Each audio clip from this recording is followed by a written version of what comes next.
I have something you need to read right now, Mr. Whitmore. Annie Carter's voice cut through the wedding ceremony just as the minister turned toward Richard Whitmore and began the question everyone had come to hear. Beside him stood Victoria Langford in an ivory wedding gown, one hand resting on Richard's arm. Her smile had vanished. 2 security guards moved toward Annie. She tightened her grip on the paper. "If you don't read it," she said, still trying to catch her breath, "you'll regret it for the rest of your life." The guests began murmuring. Several phones rose above the rows of chairs. Victoria looked at the wedding coordinator, then at the antique gold watch on her wrist. "Get her out of here," she said. "Now." One guard reached Annie first and took hold of her upper arm. "Ma'am, you need to come with us." "No." Annie pulled back. "I came to see Mr. Whitmore. You're trespassing. I know how this looks, but please." The second guard moved in from the other side. Victoria's voice sharpened. "What are you waiting for? Remove her before she causes another scene." The first guard began turning Annie toward the gate. "Stop," Richard had spoken quietly, but the entire lawn heard him. The guard released Annie. Richard stepped down from the platform and walked along the aisle toward her. No one moved. Annie could hear the soft mechanical click of a camera near the reception tent and the quick rhythm of her own breathing. Richard stopped several feet away. "Do I know you, young lady?" "No, sir."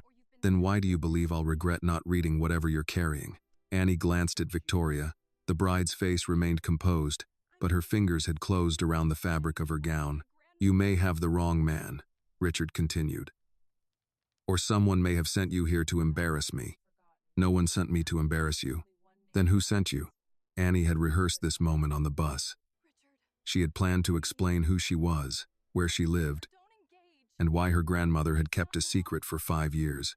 Now, with security at her back and strangers staring at her as though she had wandered in from another world, the prepared words disappeared. There was only one name that mattered: Elizabeth Whitmore. Richard's expression changed. It was not dramatic. He did not stagger or raise his voice. The color simply left his face, and for one long second he appeared unable to breathe. Behind him, Victoria said, "Richard, don't." He did not turn around. "What did you say?" "Elizabeth Whitmore," Annie repeated. "Your wife." "My wife is dead." The words sounded practiced, as though he had forced himself to say them many times. Annie swallowed. "That's what you were told." Victoria came down from the platform, lifting the front of her gown to keep it from dragging across the grass. "This is cruel," she said. "Whoever paid you to do this chose the worst possible way." "No one paid me." "Then you're confused." "I'm not confused." Victoria stepped between Annie and Richard. Up close, her expression was no longer calm. "Elizabeth died 5 years ago. There was an accident. There were medical records and a death certificate. You cannot walk into a private ceremony and make claims like this." "I didn't come to make a claim. I came to deliver something." Annie held up the paper. Victoria looked at it as if it might explode. Richard's eyes remained fixed on Annie. "You said Elizabeth sent you?" "Yes, sir." "How?" "She gave this to me yesterday." A murmur moved through the guests. Richard's jaw tightened. "Where?" "I'll tell you after you read it." Victoria gave a short, disbelieving laugh. "Richard, this is obviously a trick." Annie looked past her. "My grandmother told me not to hand this to anyone except you." "And who is your grandmother?" Richard asked. "Martha Carter." Recognition flickered across his face. Victoria noticed it. "That name means nothing." "It does to me," Richard said. "Martha worked in our home. She was your head housekeeper for almost 20 years, Annie said. She worked for Mrs. Whitmore longer than she worked for you." Richard looked again at the folded paper.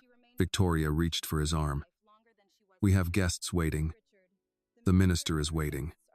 We can deal with this after the ceremony." Annie heard the strain behind her polished voice. "No," Annie said, "not after." Victoria turned on her. "You do not decide what happens here." "You're right, he does." Annie looked at Richard. "But he has to read it before he marries you." The insult landed harder than a shout. Victoria's face went still. Richard extended his hand toward Annie, then stopped. Thomas, a broad-shouldered man in a dark suit, approached from beside the platform. Annie recognized him as the head of security from photographs her grandmother had shown her. "Take the paper," Richard said. Thomas Reed stepped forward. His manner was controlled, but unlike the other guards, he did not touch Annie. Miss, may I have it? She hesitated. My grandmother said only Mr. Whitmore. I'll place it directly in his hand. Annie studied his face, then released the paper. Thomas checked the folded edges without opening it and carried it to Richard. Victoria moved closer. You don't have to entertain this. Richard took the paper.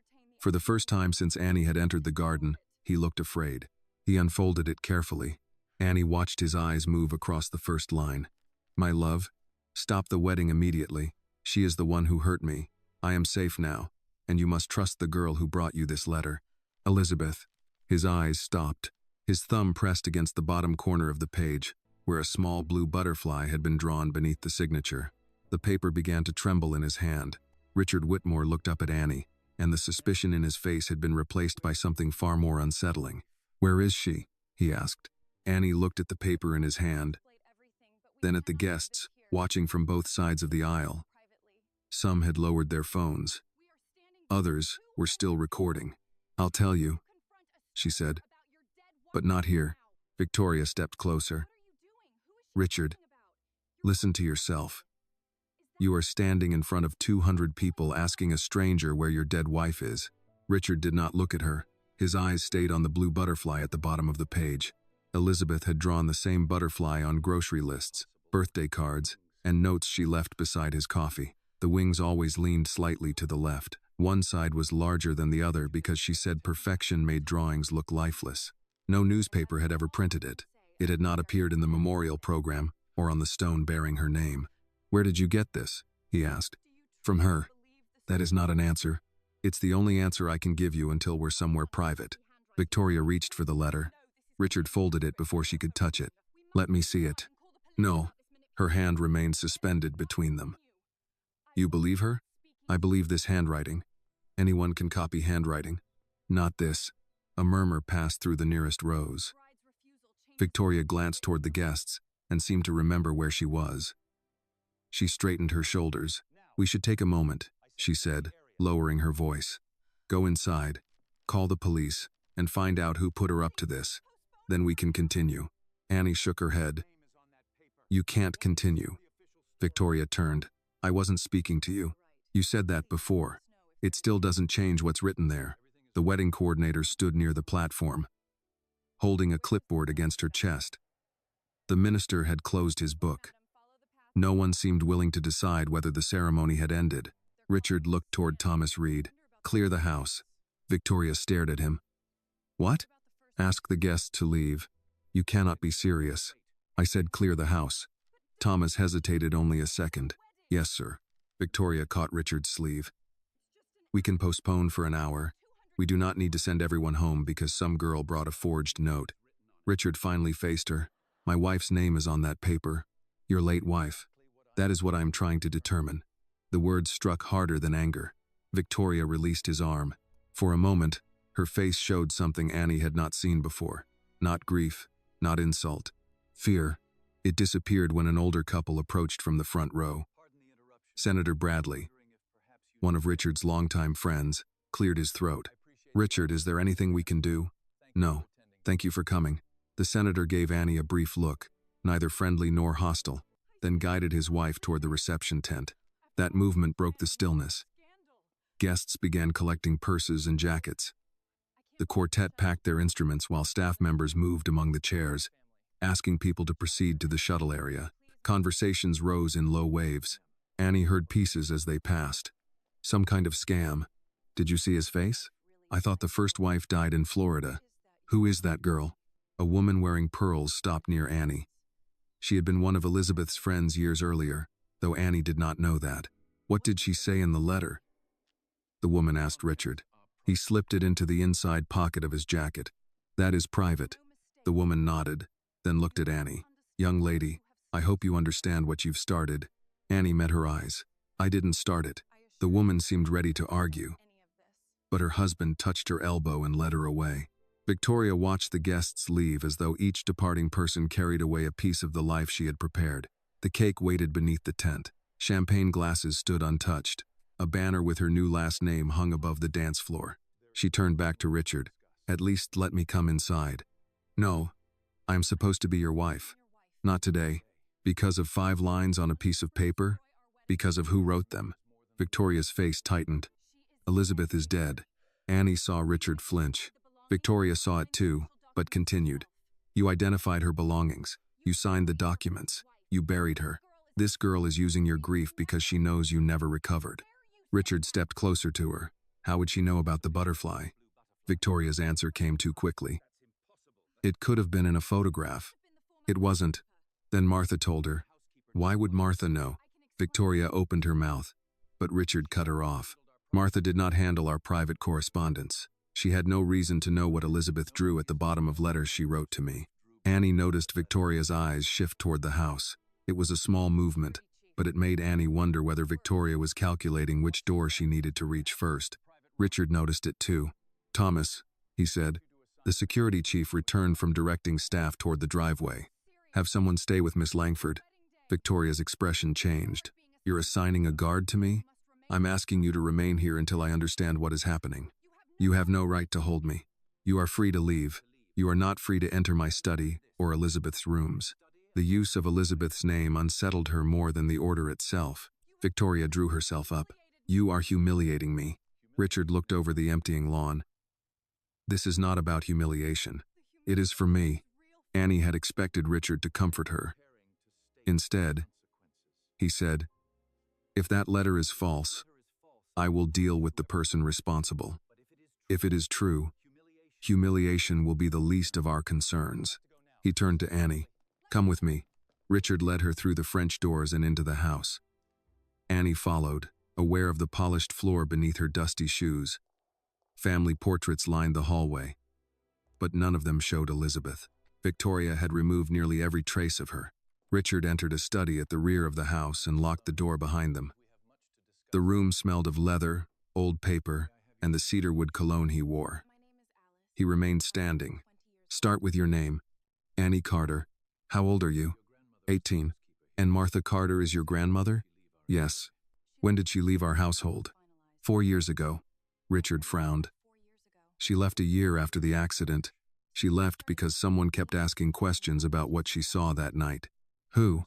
She never knew his name. Why didn't she come to me? Annie held his gaze. Because she didn't know whether she could trust you.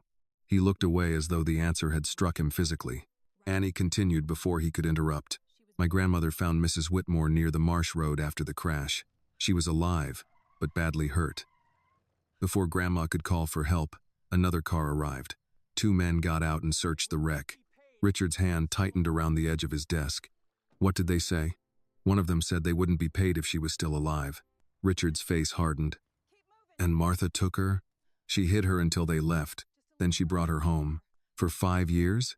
She couldn't remember much at first. Sometimes she didn't know her own name. Later, pieces came back. She tried to contact you, but the letters never reached you. Richard touched the pocket holding the note. Where is she now? At my grandmother's house. He stared at Annie, searching for hesitation and finding none. Is she safe? For the moment. What does that mean? It means Mrs. Whitmore saw the wedding announcement 3 days ago and recognized Victoria. She remembered who caused the crash. If Victoria knows she's alive, my grandmother's house won't stay safe for long. Richard moved toward the door. Thomas. Annie caught his arm. He looked down at her hand, and she released him. You can't tell everyone where we're going. I have a security team, and someone helped Victoria for 5 years. He went still. For the first time since they entered the study, Richard seemed to understand that the danger did not end at the gate. He opened the door and called Thomas inside. Bring the car around, Richard said. Just one, no driver. Thomas looked from Richard to Annie. Where are we going? Richard placed a hand over the letter in his pocket. To see my wife. If this moment touched your heart, please like the video, comment where you are watching from, and subscribe to the channel for more emotional stories. Thomas drove the black SUV himself. Richard sat in the passenger seat, while Annie took the rear seat behind him. No second vehicle followed them. No driver had been told where they were going. The gates of the Whitmore estate opened, and the wedding disappeared behind a line of live oaks.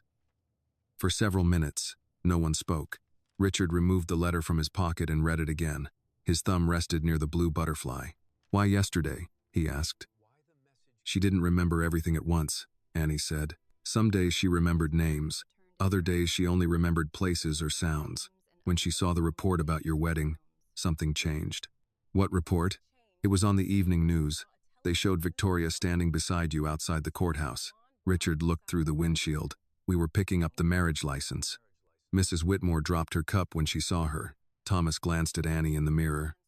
What exactly did she remember? She said Victoria was in the car with her before the crash. Then she started talking about a meeting, missing money, and someone touching the brakes. Richard turned halfway in his seat. Victoria was in the car? Earlier that day, not when it crashed. Did Elizabeth say where they met? No. She gets headaches when she tries to remember too much. Richard faced forward again. The SUV crossed from the quieter roads near the estate into heavier traffic. Charleston moved around them in late afternoon light. Tour buses passed restored homes near the historic district. Couples walked beneath shop awnings. Delivery trucks blocked one lane near a restaurant. Annie watched Richard study streets he had likely driven through hundreds of times without noticing much beyond the buildings bearing his company's name. They passed the glass offices of Whitmore Holdings. The company logo rose above the entrance in steel letters. Richard looked at it, then down at the letter. Did Martha ever call the police? She almost did. Almost? The night she found Mrs. Whitmore, she drove toward the county hospital.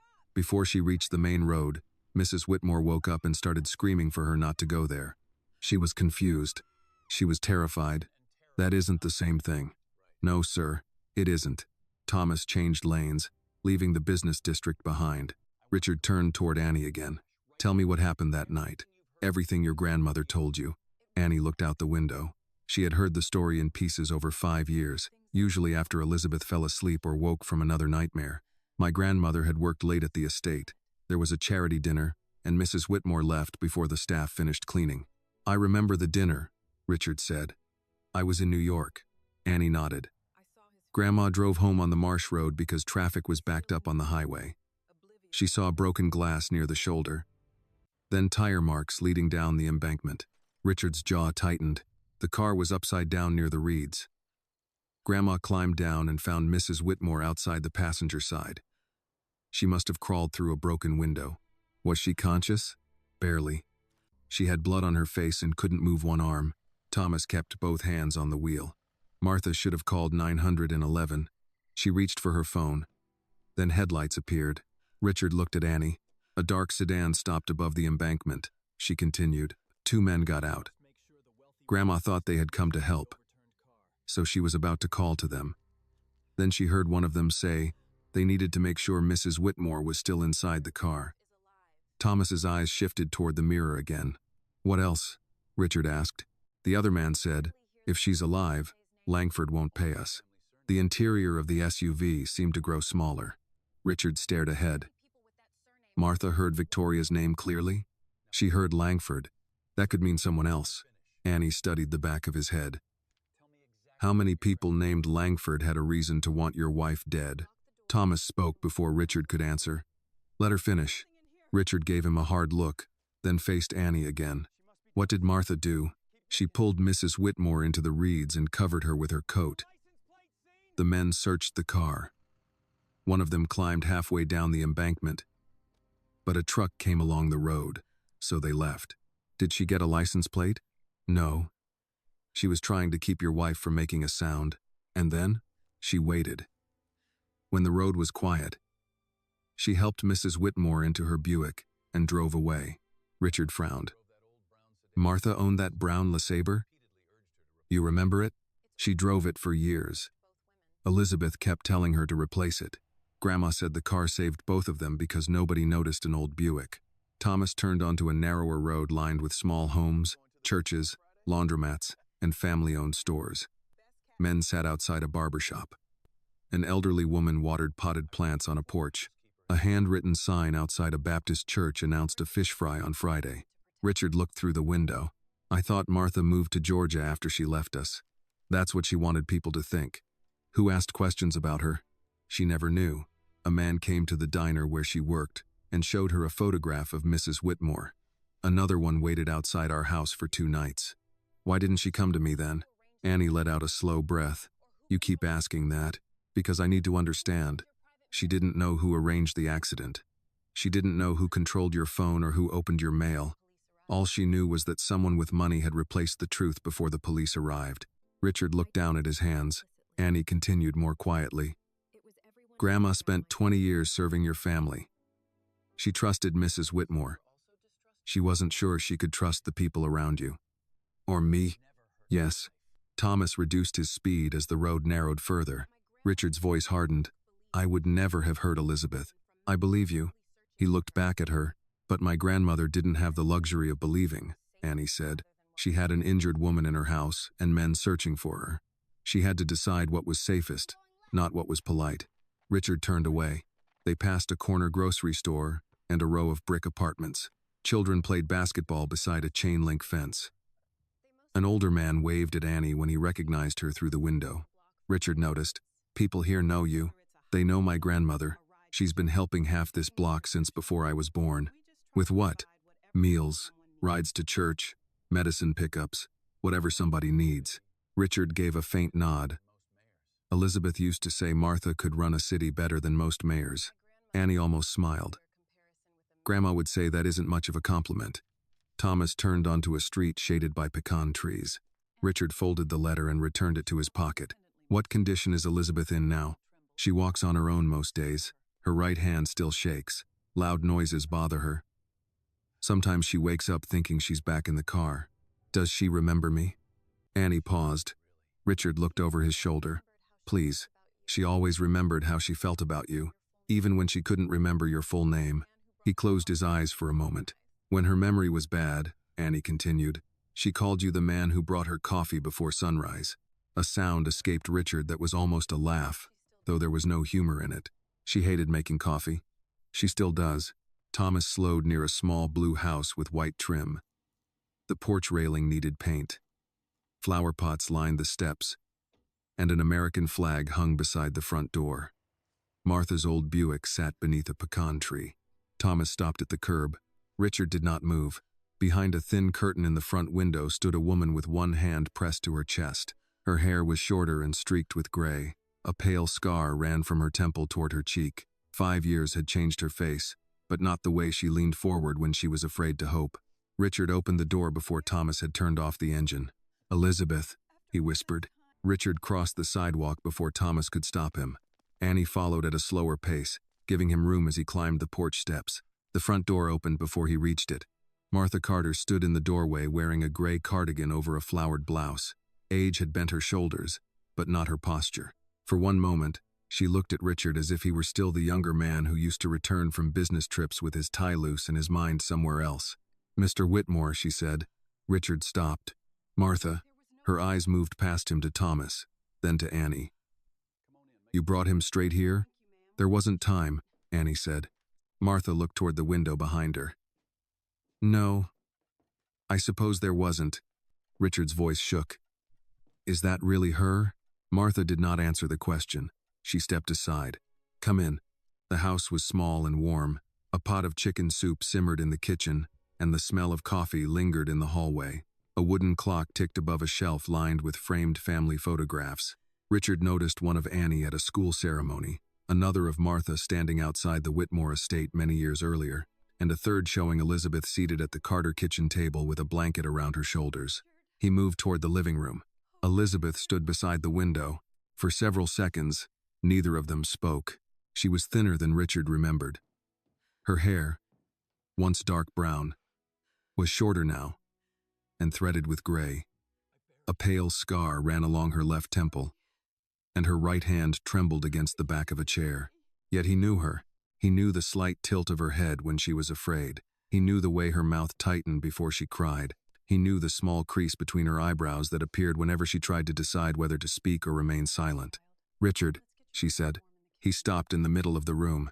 The sound of his name and her voice emptied the strength from his face. He seemed unable to move until Elizabeth lifted her left hand. He crossed the distance between them and dropped to his knees. Richard took her hand but did not pull her toward him. He looked at her fingers, her wrist, the faint mark near her thumb from an old kitchen burn. His breathing became uneven. I buried you, he said. Elizabeth's eyes filled. I know. I stood beside a grave. I know. I thought you were gone. I'm sorry. Richard shook his head. Don't apologize for surviving. She touched his cheek. That was enough. Richard leaned forward and wrapped his arms around her waist. Elizabeth bent over him, pressing her face into his hair. Neither of them cried loudly. The sound was quieter than that, broken breaths from two people who had spent 5 years grieving different versions of the same loss. Annie looked away.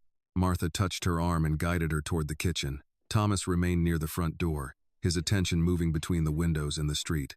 In the kitchen, Martha lowered the flame beneath the soup. You did what she asked? She said. Yes. And Victoria saw the letter?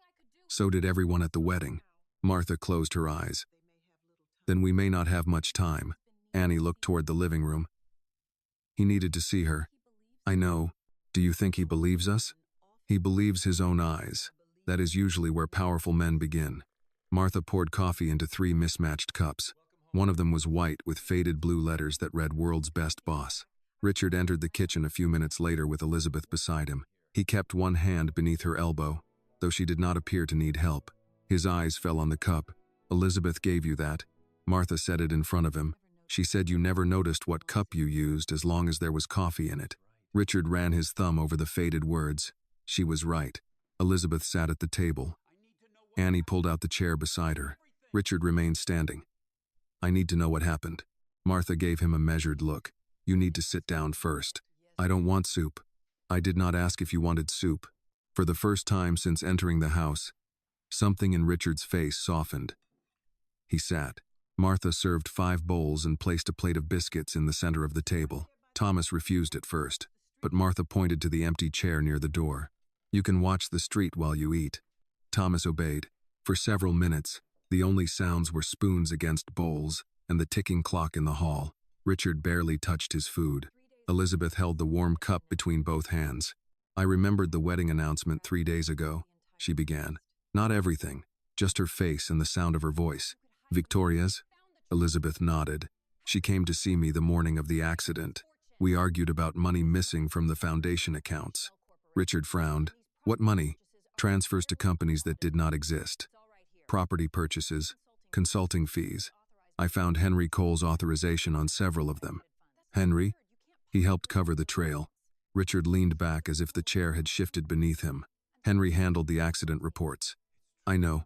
And the identification. I know. Thomas lowered his spoon. Elizabeth continued. Victoria said I was confused. Then she said you would never believe I understood the finances better than the people running your company. I would have believed you. You were in New York. I would have come home. She knew that. That is why she made sure I could not call you. Richard looked at the scar along Elizabeth's temple. The brakes? I remember pressing the pedal and feeling nothing. After that, there are only pieces. Martha took over. I found her near the wreck. 2 men came looking. I heard the Langford name. Richard turned to her. Why didn't you contact me? Martha did not answer at once. Because I did not know whether the danger stopped with Victoria, she said. Mrs. Whitmore had been declared dead before I could even understand what happened.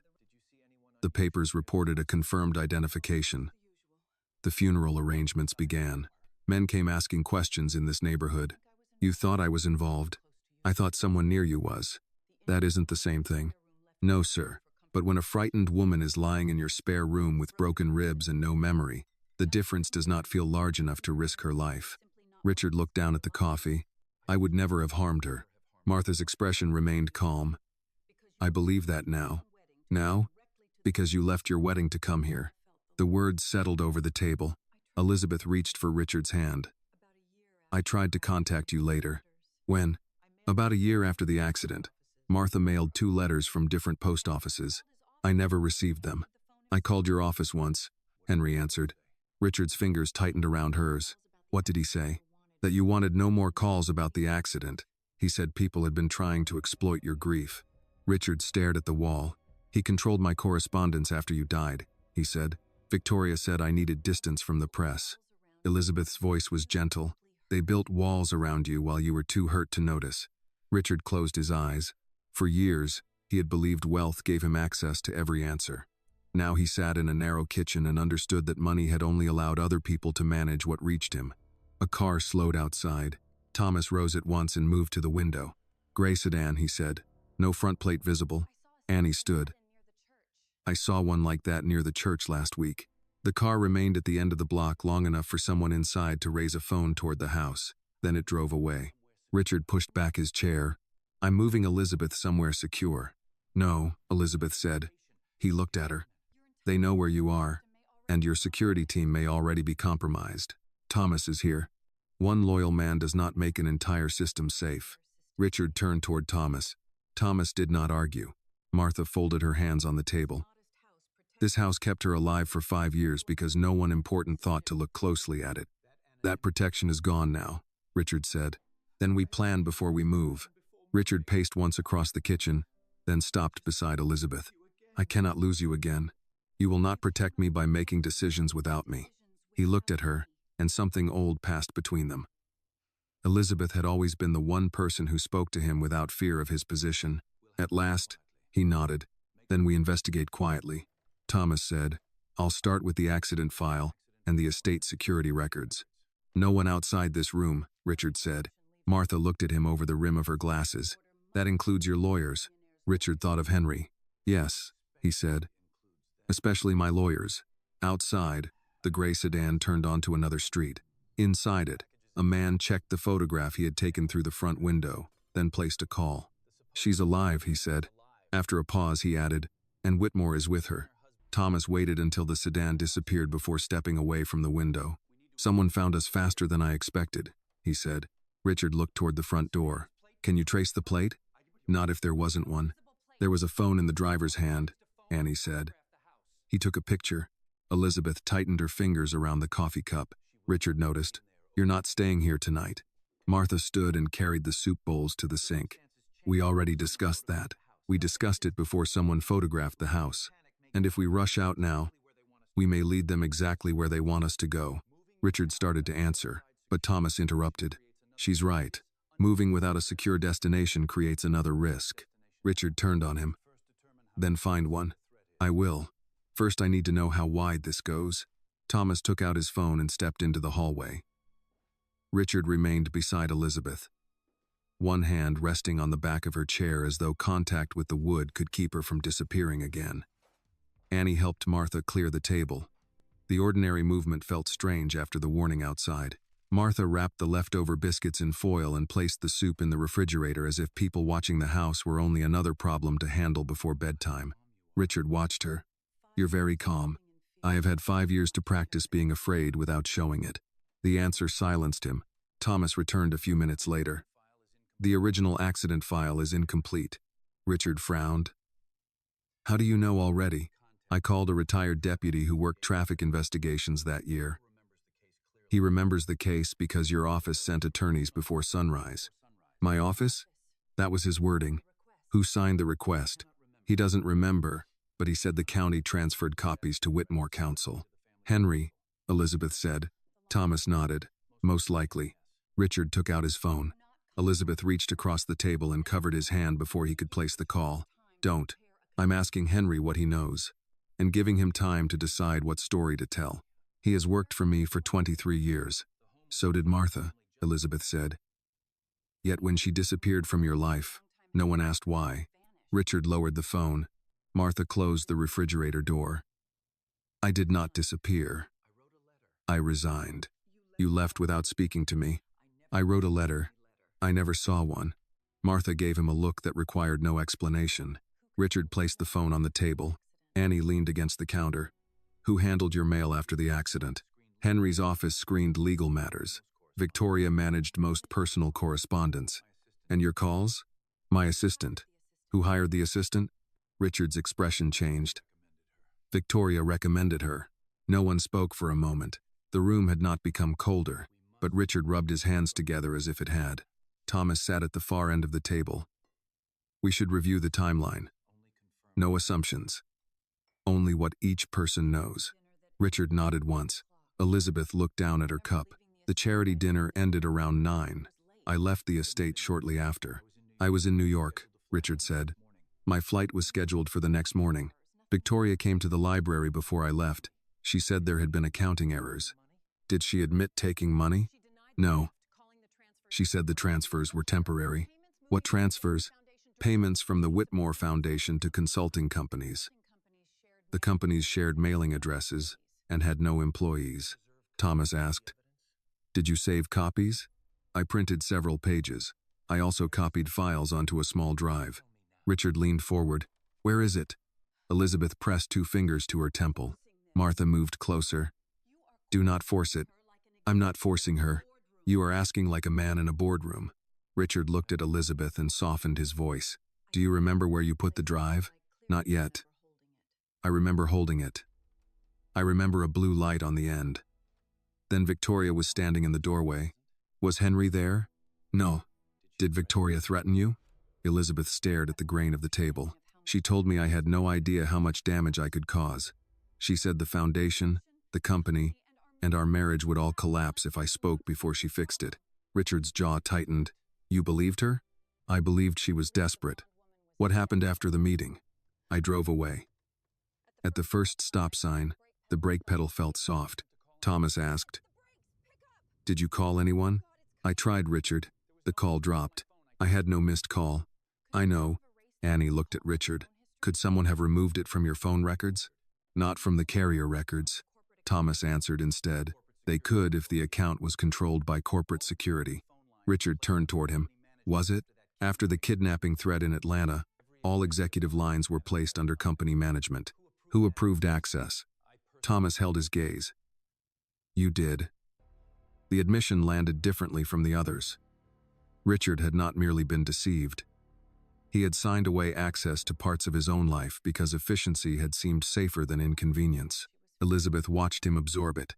"You were grieving before I was even gone," she said. "You had spent years letting other people stand between you and anything difficult. That sounds like blame." "It is not blame. It is the truth." Richard stood and walked to the window. Across the street, a boy bounced a basketball against a cracked driveway while an older man repaired a porch step. No one outside seemed aware that the dead wife of one of Charleston's richest men was sitting behind a curtain 20 feet away. "I thought paying competent people meant problems were handled," Richard said. Annie folded her arms. "Handled for whom?" He looked back at her. She continued. "People with money think a system works because it works around them. That doesn't mean it works for everyone else." Richard might have rejected the remark an hour earlier. Now he looked toward Elizabeth's scar and said nothing. A knock sounded at the front door. Thomas moved first, drawing his jacket aside to reach the holster at his waist. Martha raised a hand. "That will be Mrs. Green."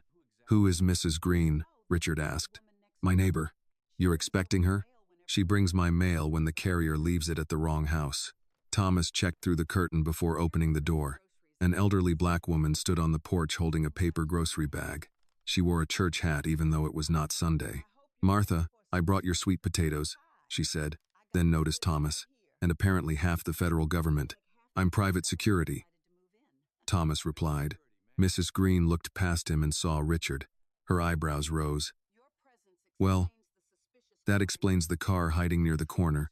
Thomas stepped closer. "You saw it?" "Gray sedan. Man inside pretending to read a newspaper upside down." Annie almost smiled. "Did you see the driver?" Thomas asked. "White man, maybe 40, scar near his right ear. I wrote down the last 3 numbers before he drove away." She reached into the grocery bag and pulled out the back of a pharmacy receipt. Thomas took it. Richard looked at her. "Thank you, ma'am." Mrs. Green studied him. "You're Elizabeth's husband." Richard's face tightened. "Yes. She spoke well of you." He glanced toward the kitchen doorway, where Elizabeth stood. Mrs. Green saw her, gave a small nod, and said nothing more. In East Side, some questions were not asked on a porch. After she left, Thomas entered the partial plate number into a secure database. "It belongs to a fleet registered to Coal Risk Management." Richard turned. "Coal?" "Henry's brother owns the company." The room went still. Richard reached for his phone again, but this time he did not call Henry. He switched it off and placed it face down. Thomas's own phone rang before anyone could speak. He answered, listened, then looked at Richard. The county archive was accessed this afternoon. "By whom?" "A courier with authorization from Whitmore Legal." Elizabeth closed her eyes. Thomas continued. "The accident photographs, the mechanic's report, and the original witness statements are gone." Richard stared at the dark screen of his phone. For the first time, He stopped asking whether someone close to him had betrayed him. The only question left was how many of them had. Thomas copied the archive access record onto an encrypted drive, then closed his laptop. Whoever took those files knew exactly what to remove, he said. They left insurance forms, towing receipts, and public reports. Everything that could challenge the official version is gone. Richard stood by the kitchen table, staring at the phone he had switched off. Henry would know that taking the originals creates a trail. He may believe the trail leads back to you, Thomas said. The courier used Whitmore authorization. Annie looked at Richard. Can someone make it look like you ordered it? With access to our legal system, yes. Then turning off your phone won't be enough. Richard nodded. I need a device that isn't connected to the company. Martha opened a drawer beneath the counter and removed an old flip phone. Annie stared at it. Grandma, that thing belongs in a museum. It makes calls. Does it even have service? I keep minutes on it for hurricanes. She handed it to Richard. He accepted the phone with the care of a man receiving a piece of evidence. No one knows this number? He asked. The pharmacy and Mrs. Green. That may be the safest communication line I have. Martha gave him a dry look. That should trouble you. It did. Thomas moved into the living room to contact two people he trusted outside Whitmore Holdings. Richard remained in the kitchen with Elizabeth while Annie checked the locks on the back door. Elizabeth sat with her eyes closed, two fingers pressed against her right temple. Richard lowered himself into the chair beside her. Is the headache getting worse? It comes when I try to hold too many memories at once. We can stop. We lost 5 years because other people decided what I was allowed to know. I don't want to stop now. Richard reached for her hand but waited until she turned her palm upward. The missing drive, he said. You remembered holding it before Victoria entered the library. Elizabeth nodded. Could it still be at the estate? I don't know. Try to think about what happened before you left. Martha set a glass of water beside Elizabeth. Slowly, Elizabeth drank, then looked toward the shelf of family photographs. Her gaze settled on a picture of Annie at 12 years old, holding a small music box. Where did that come from? Annie followed her eyes. You gave it to me. No, not that one. Elizabeth pointed. The shape. The box in the photograph was painted with yellow flowers. A small metal butterfly served as the latch. Richard leaned forward. You had a music box in your sitting room. Elizabeth's breathing changed. It was blue, she said, with a butterfly on top. I bought it in Savannah. You said the tune was annoying. It played every time I opened the cabinet. A faint smile crossed her face, then disappeared. I put something beneath it. The drive? I remember removing the lining. Richard turned to Thomas as he re-entered the kitchen. There's a music box in Elizabeth's old sitting room. Blue enamel, silver butterfly on the lid. She may have hidden the drive inside. Thomas took out his keys. I'll go back to the estate. No, Elizabeth said. He stopped. Victoria will expect Richard to search the house. She may already be there. The estate is still under my security control, Thomas replied. Is it? Annie asked. Thomas looked at her. She continued. Somebody used company authorization to empty the archive. Somebody found this house. We don't know who is giving orders to the guards at the estate. Richard turned to Thomas. Who stayed behind after we left? 6 officers, 2 at the gate, 2 in the main house, and 2 rotating the grounds. Who hired them? My office, but the contracts went through legal. Henry again, Annie said. Thomas did not disagree. Richard walked to the window. The street appeared quiet now, but he no longer trusted quiet. I can call the estate manager, he said, and ask whether anyone stole evidence, Annie replied. That warning will reach Victoria before you hang up. Richard looked at her. What do you suggest? Check the cameras without telling anyone what you're looking for. Thomas nodded. I can access the security system remotely, but not from here. If the account is monitored, it would expose this location. Mrs. Green's earlier words returned to Annie. The church. Martha understood first. Pastor Green keeps a computer in the office. The network isn't connected to Whitmore, Annie said. And it's 2 blocks away. Thomas can walk there without moving the car. Richard looked unconvinced. Using a church computer to access private surveillance footage? Pastor Green has done stranger things for people in trouble, Martha said. He once helped a man file his taxes during a funeral reception. Thomas slipped his laptop into its case. It will work. Annie went with him. The sun had dropped below the rooftops. leaving East Side under porch lights and the glow of corner stores. Several neighbors were still outside, watching unfamiliar cars without appearing to do so. At New Promise Baptist Church, Pastor Samuel Green was locking the fellowship hall when Annie called his name. He was in his late 60s, with rolled shirt sleeves and reading glasses hanging from his collar. "Your grandmother all right?" he asked. "For now. We need to use your internet." He looked at Thomas. "For something legal?" Thomas paused. "For something necessary." Pastor Green considered that answer, then unlocked the office. Those are not always the same thing. The room smelled of old books and floor polish. A plate covered in foil sat beside the computer. "Mrs. Green left pound cake," the pastor said. "Don't get crumbs in the keyboard." Thomas connected his laptop through the church network and entered the security portal. The estate cameras appeared one by one. The wedding lawn was empty. Staff members cleared glasses beneath the reception tent. Delivery workers carried unopened wine back toward a truck. Thomas selected the hallway outside Elizabeth's former sitting room. At 4:46 p.m., 12 minutes after Richard left the estate, Victoria entered the frame. She had changed out of her wedding gown and wore a dark coat over a white slip. Henry Cole followed her. Annie leaned closer to the screen. Victoria unlocked the sitting room door with a key. "Why was it locked?" Annie asked. "Richard ordered the room preserved after Elizabeth died," Thomas said. "Only he and I had keys." "Apparently not." Thomas moved to the next camera. The sitting room had no interior surveillance, but another camera covered the staircase. 7 minutes later, Henry came down carrying a leather document case. Victoria followed with a blue music box beneath her arm. "There," Annie said. Thomas froze the image. The box matched Elizabeth's description: blue enamel, faded gold trim, a silver butterfly fixed to the lid. Thomas checked the gate cameras. Victoria's car left at 5:03.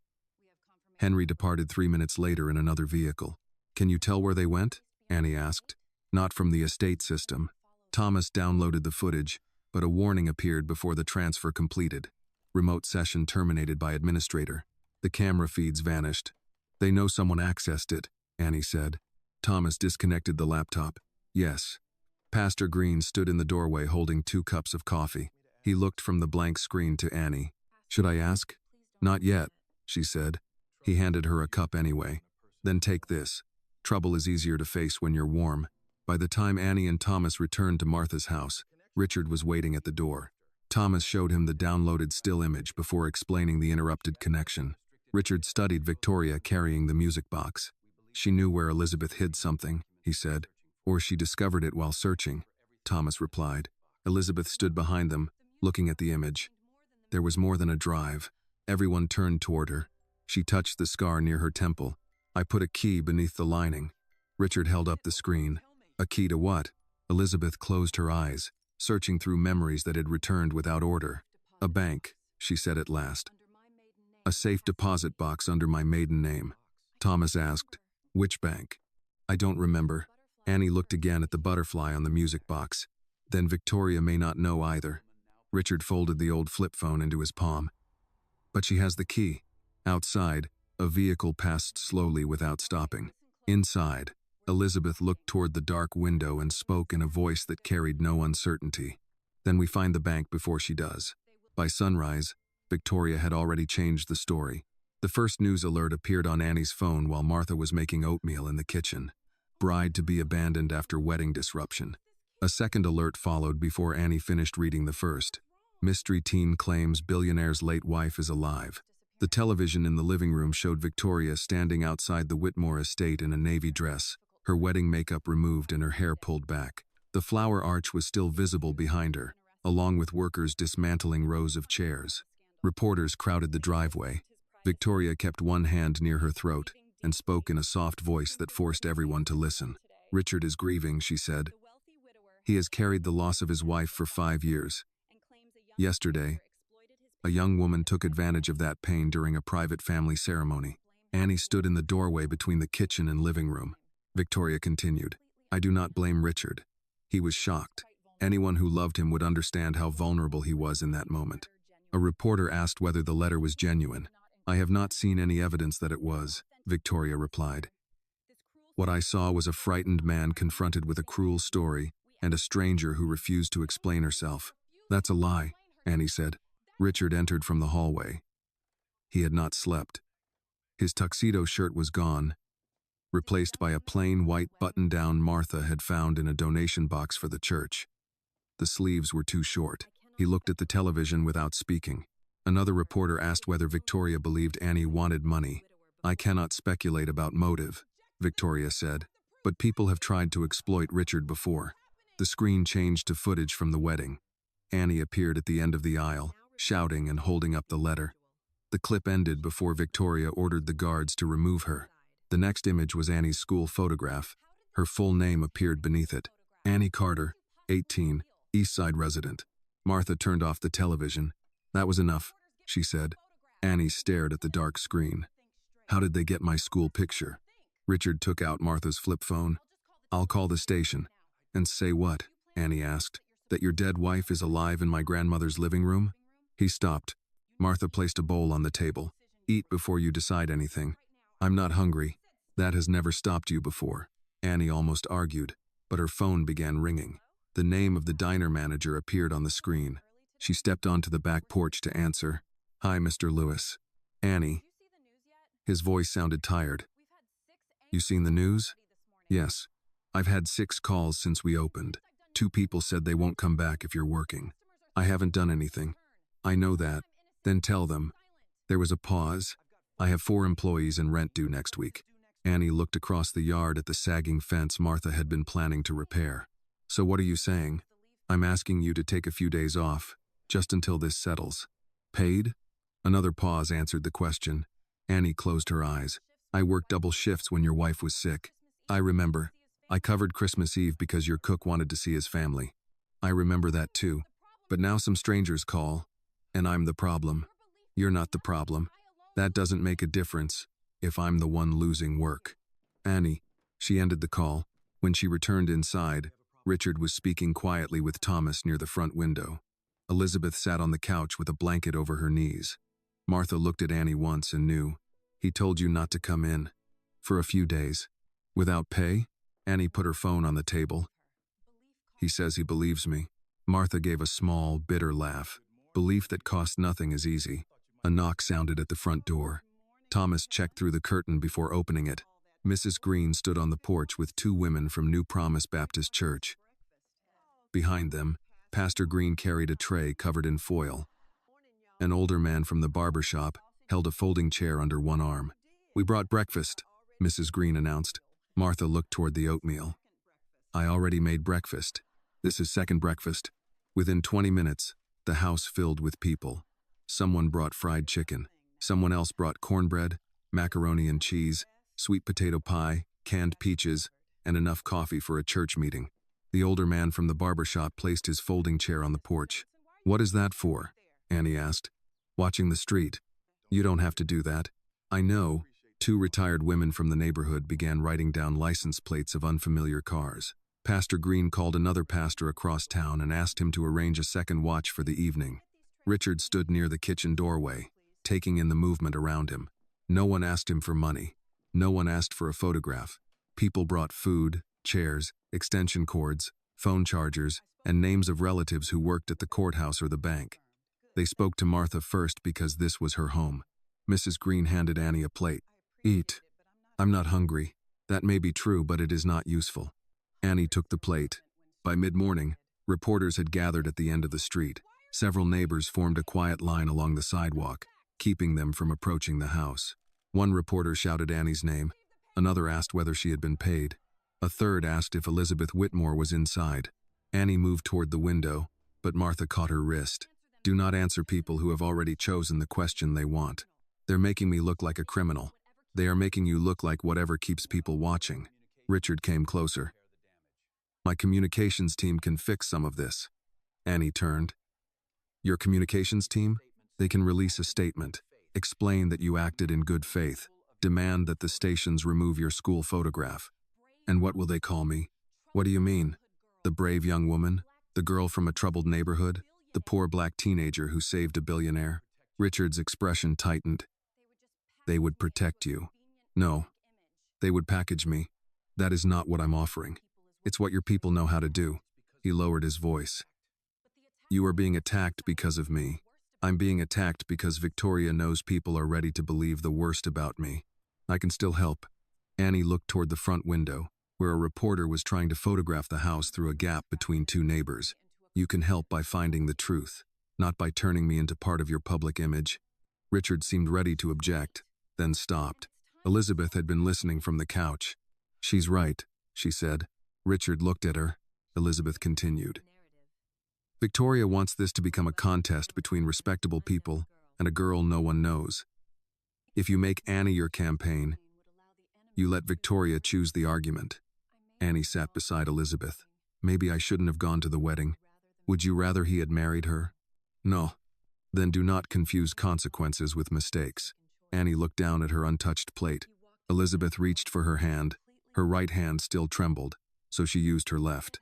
You walked into a room full of people with more money and influence than you may ever have, she said. You told them something they did not want to hear, and you stayed when they tried to remove you. Do not let them make you ashamed of that. Annie's eyes burned. They don't believe me. They do not have to believe you yet. Then what good is the truth? The truth is not weak because people refuse it at first. Martha stood at the sink, listening. Justice is not fair, she said. Poor people are expected to prove they are innocent. Rich people only have to appear trustworthy. Richard looked toward the floor. Outside, the reporters continued shouting. Thomas entered from the hallway carrying his laptop and a small notepad. I found the bank. Everyone turned toward him. Elizabeth sat upright. How? The estate insurance records listed valuables stored off-site under your maiden name. One entry refers to a rental fee paid annually to First Carolina Trust. Richard looked at the clock. Can we reach it today? The downtown branch closes at 4. Annie rose from the couch. Thomas shook his head. Victoria may be watching the house. She's already watching, Annie said. Waiting here won't change that. Richard looked through the curtain at the cameras, neighbors, and cars outside. We don't leave together, he said. 3 vehicles, 3 routes. Martha handed Annie the plate again before she could move. First you eat. Annie took a bite while Thomas mapped the streets. Outside, the story belonged to Victoria. By the end of the day, if they reached the bank before she did, that might begin to change. Thomas arranged the departure so no 2 vehicles left East Side at the same time. Pastor Green drove Elizabeth in the church's aging Ford sedan. With Martha beside her, Richard took Mrs. Green's Buick, because no reporter would expect him to leave in a car with a dented rear bumper and a church parking sticker. Thomas drove Annie in an unmarked SUV borrowed from a former colleague. They left through different streets and agreed to meet in the underground garage beneath First Carolina Trust. Annie watched the side mirror as Thomas turned twice without signaling. Are we being followed? Maybe. That means yes. It means I don't want to decide too early. A dark crossover stayed behind them through 2 intersections, then disappeared when Thomas entered a grocery store parking lot and exited through the loading lane. Still maybe? Annie asked. Less likely. Her phone vibrated. Another news alert carried her school photograph beside a picture of Victoria wiping tears outside the estate. Annie turned the screen face down. Thomas glanced at it. You should switch that off. Then I won't know what they're saying. You already know. She looked through the window. Knowing and seeing it are different. They are. One hurts more. Thomas took a side street toward downtown. Annie studied him. How long have you worked for Mr. Whitmore? 22 years. And you never knew his wife was alive? No. Did you ever question the accident? His hands tightened on the wheel. Not enough. It was not the answer she expected. Before she could ask more, he pointed toward the garage entrance. We're here. The others arrived within 6 minutes. Richard stepped out of Mrs. Green's Buick wearing a borrowed brown jacket over his white shirt. He looked uncomfortable without his usual driver, security detail, or tailored clothes. Martha noticed his expression. It will not hurt you to look ordinary for an afternoon. I don't know whether to be insulted. You'll survive. Elizabeth remained close to Pastor Green as they entered the elevator. She wore Martha's long coat and a scarf over her hair. The mirrored walls reflected 6 people who would never have appeared together under normal circumstances. At the lobby, Thomas stopped them. The box is under Elizabeth's maiden name. Only she and a bank officer should enter the vault. The rest of us wait here. Richard shook his head. She doesn't go anywhere alone. A man at the reception desk looked toward them. Elizabeth lowered her voice. Then, stopped sounding like someone who owns the building. Richard glanced at the desk and stepped back. I'm going with her, Martha said. If the bank permits it. The branch manager approached before they reached the counter. He was a thin man in his late 60s with silver glasses and a nameplate reading Charles Bennett. Mrs. Harwood? He asked. Elizabeth froze at the sound of her maiden name. Yes. Mr. Bennett looked Hubble for several seconds. Recognition moved across his face, followed by disbelief. I was told you passed away. So was my husband. Bennett looked at Richard, then quickly returned his attention to Elizabeth. I apologize. That was not my place. It's all right. For access, I'll need identification and answers to the security questions attached to the account. Elizabeth handed him an expired driver's license Martha had kept with her belongings. Bennett examined it, then led her and Martha into a private office. Richard remained near the lobby windows. He checked the street every few seconds. Annie sat beside Pastor Green. You think Victoria knows we're here? She asked. She knows you are looking for something, he said. People who live by lies become skilled at noticing when others stop believing them. Across the lobby, Thomas spoke to a security officer and requested access to the garage cameras. Richard paced once, then stopped beside Annie. What if she can't answer the questions? She remembered the bank. She remembered a name in an insurance record. She remembered enough to write the letter. That is not the same as remembering the first address she ever lived at. Annie looked up at him. You keep treating her memory like a machine that should work because you need it to. He sat in the chair across from her. I lost her once. So did she. His expression hardened, then softened. Annie continued. You had a funeral. People brought food and told you they were sorry. She woke up in a stranger's house, couldn't remember her name, and had no idea who wanted her dead. Richard looked toward the office door. You're right. The words seemed difficult for him, but he did not take them back. 20 minutes later, Bennett returned. She answered the questions. Richard stood. Bennett lowered his voice. There is another issue. Someone attempted to access the box this morning. Thomas crossed the lobby. Who? A woman presented a key and a notarized authorization bearing Mrs. Harwood's signature. Victoria, Annie said. Bennett looked at her. The identification was in another name. Did she open it? No. The signature did not match our original card, and the account required personal verification. She left before we could contact security. Thomas asked for the lobby footage. Bennett agreed to preserve it for law enforcement but refused to release it without a subpoena. That may have saved Elizabeth's life, Richard said. Bennett removed his glasses. I only followed procedure. Martha emerged from the office. Sometimes procedure is what justice looks like when people bother to follow it. Elizabeth stood behind her holding a small brass key. Bennett led the two women through a reinforced door. Richard watched until they disappeared. The wait lasted 9 minutes. When Elizabeth returned, Martha carried a gray metal box against her chest. Bennett brought them into a private conference room and closed the blinds. Elizabeth inserted the key. Inside were several folders, a digital recorder, an envelope addressed to Richard, and a small flash drive with a blue light on one end. Richard stared at it. You found it, he said. I found enough to know I was in danger, Elizabeth replied. I just didn't live long enough that night to tell you.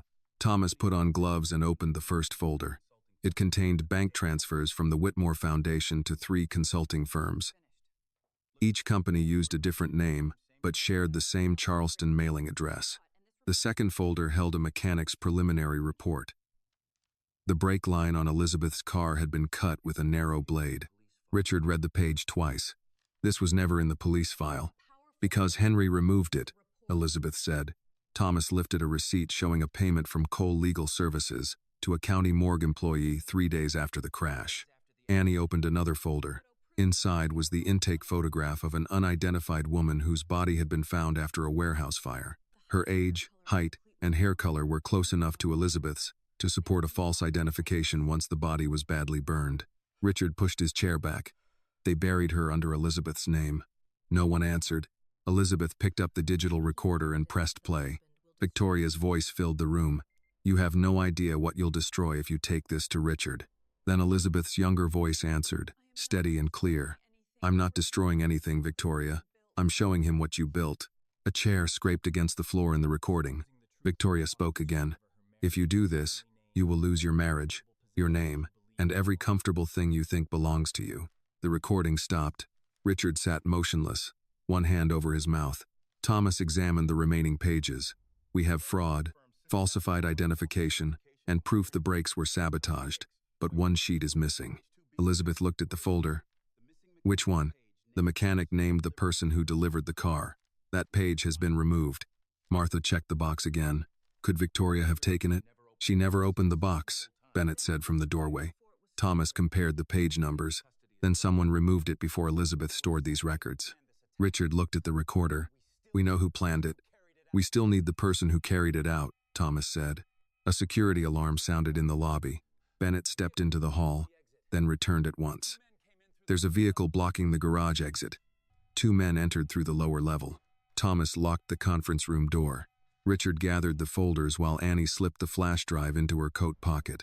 Through the narrow glass panel beside the door, a man in a dark jacket crossed the lobby and looked directly toward the private offices. Thomas drew his weapon. "They found us." Thomas moved away from the door and pointed toward the rear wall. "Is there another exit?" Bennett nodded. "A staff corridor leads to the records room and the alley, but the alarm locks the exterior door. Can you override it?" "From the security desk." "The men are between us and the desk," Annie said. Thomas looked through the narrow glass panel again. The first man was speaking to a bank guard. The second remained near the elevators, watching the private offices. "They don't want a public scene," Thomas said. "Not yet."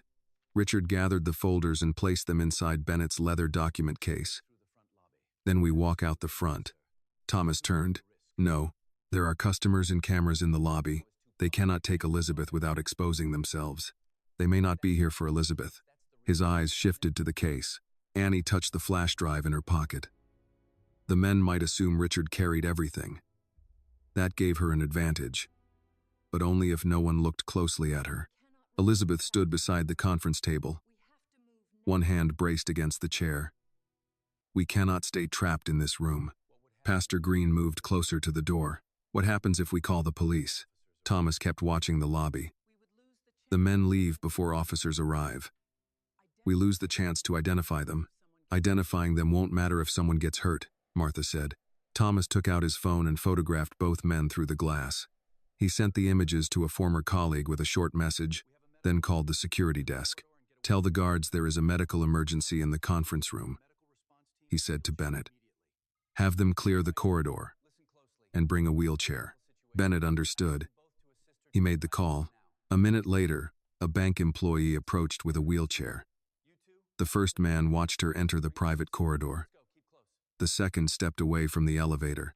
Thomas lowered his voice. "Elizabeth sits in the chair. Martha and Pastor Green take her toward the main entrance. Richard follows with the case. Annie stays close to me." Richard objected. "They'll follow the evidence. That is the point. They'll focus on you while Annie carries the drive." Richard looked at Annie's coat. "You gave it to her?" "She took it before anyone had to tell her," Thomas said. Annie met Richard's eyes.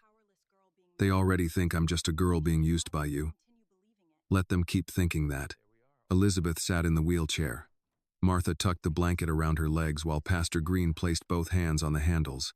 When Bennett opened the door, Thomas stepped into the corridor first. "My wife is having chest pain," he called loudly. Richard glanced at him but did not correct the lie. The bank guards moved toward them. Customers turned from the teller windows. The 2 men in dark jackets separated. One moved closer to Richard, the other watched the wheelchair. Thomas guided the group across the lobby. "Sir," the first man said to Richard, "Mr. Cole asked me to collect those documents." Richard did not slow. "Then Mr. Cole can ask me himself." The man reached for the case. Thomas caught his wrist and turned him against a marble column. The second man rushed toward Elizabeth, but Pastor Green swung the wheelchair sideways. Martha stepped between them. "You put your hands on her," Martha said, "and this entire bank will watch an old woman knock you to the floor." The man hesitated long enough for both bank guards to surround him. Thomas pushed the first man's arm behind his back. A small handgun fell from beneath his jacket and struck the floor. Someone screamed. The lobby erupted. Customers crouched behind counters. Bennett shouted for the doors to be locked. One of the guards kicked the weapon away. The second man ran toward the garage stairs. Annie saw him reach inside his coat. He has something. Thomas released the first man and drew his own weapon. But the second man did not pull a gun. He threw a small device against the wall near the security desk. Smoke filled the lobby. The fire alarm began ringing. People rushed toward the exits. In the confusion, the first man tore free and followed his partner into the stairwell. Thomas started after them. Richard caught his arm. "Stay with Elizabeth. They'll get away. Let them. We have the files." Thomas looked toward the smoke, then holstered his weapon. Bennett led everyone through a side corridor while the bank guards evacuated the lobby. The exterior door released automatically with the fire alarm, opening into a narrow alley. Pastor Green pushed Elizabeth into the fresh air. Martha followed, coughing. Annie came out behind Richard, one hand still pressed over the flash drive. Sirens approached from two directions. Thomas checked the street. "We need to move before local police start asking where the documents came from." Richard stared at him. "A gun was pulled inside a bank. We are not leaving. The authorization used at the county archive came from Whitmore Legal. These men claimed Henry sent them. Until we know who is compromised, every statement creates another leak." Richard looked toward Elizabeth.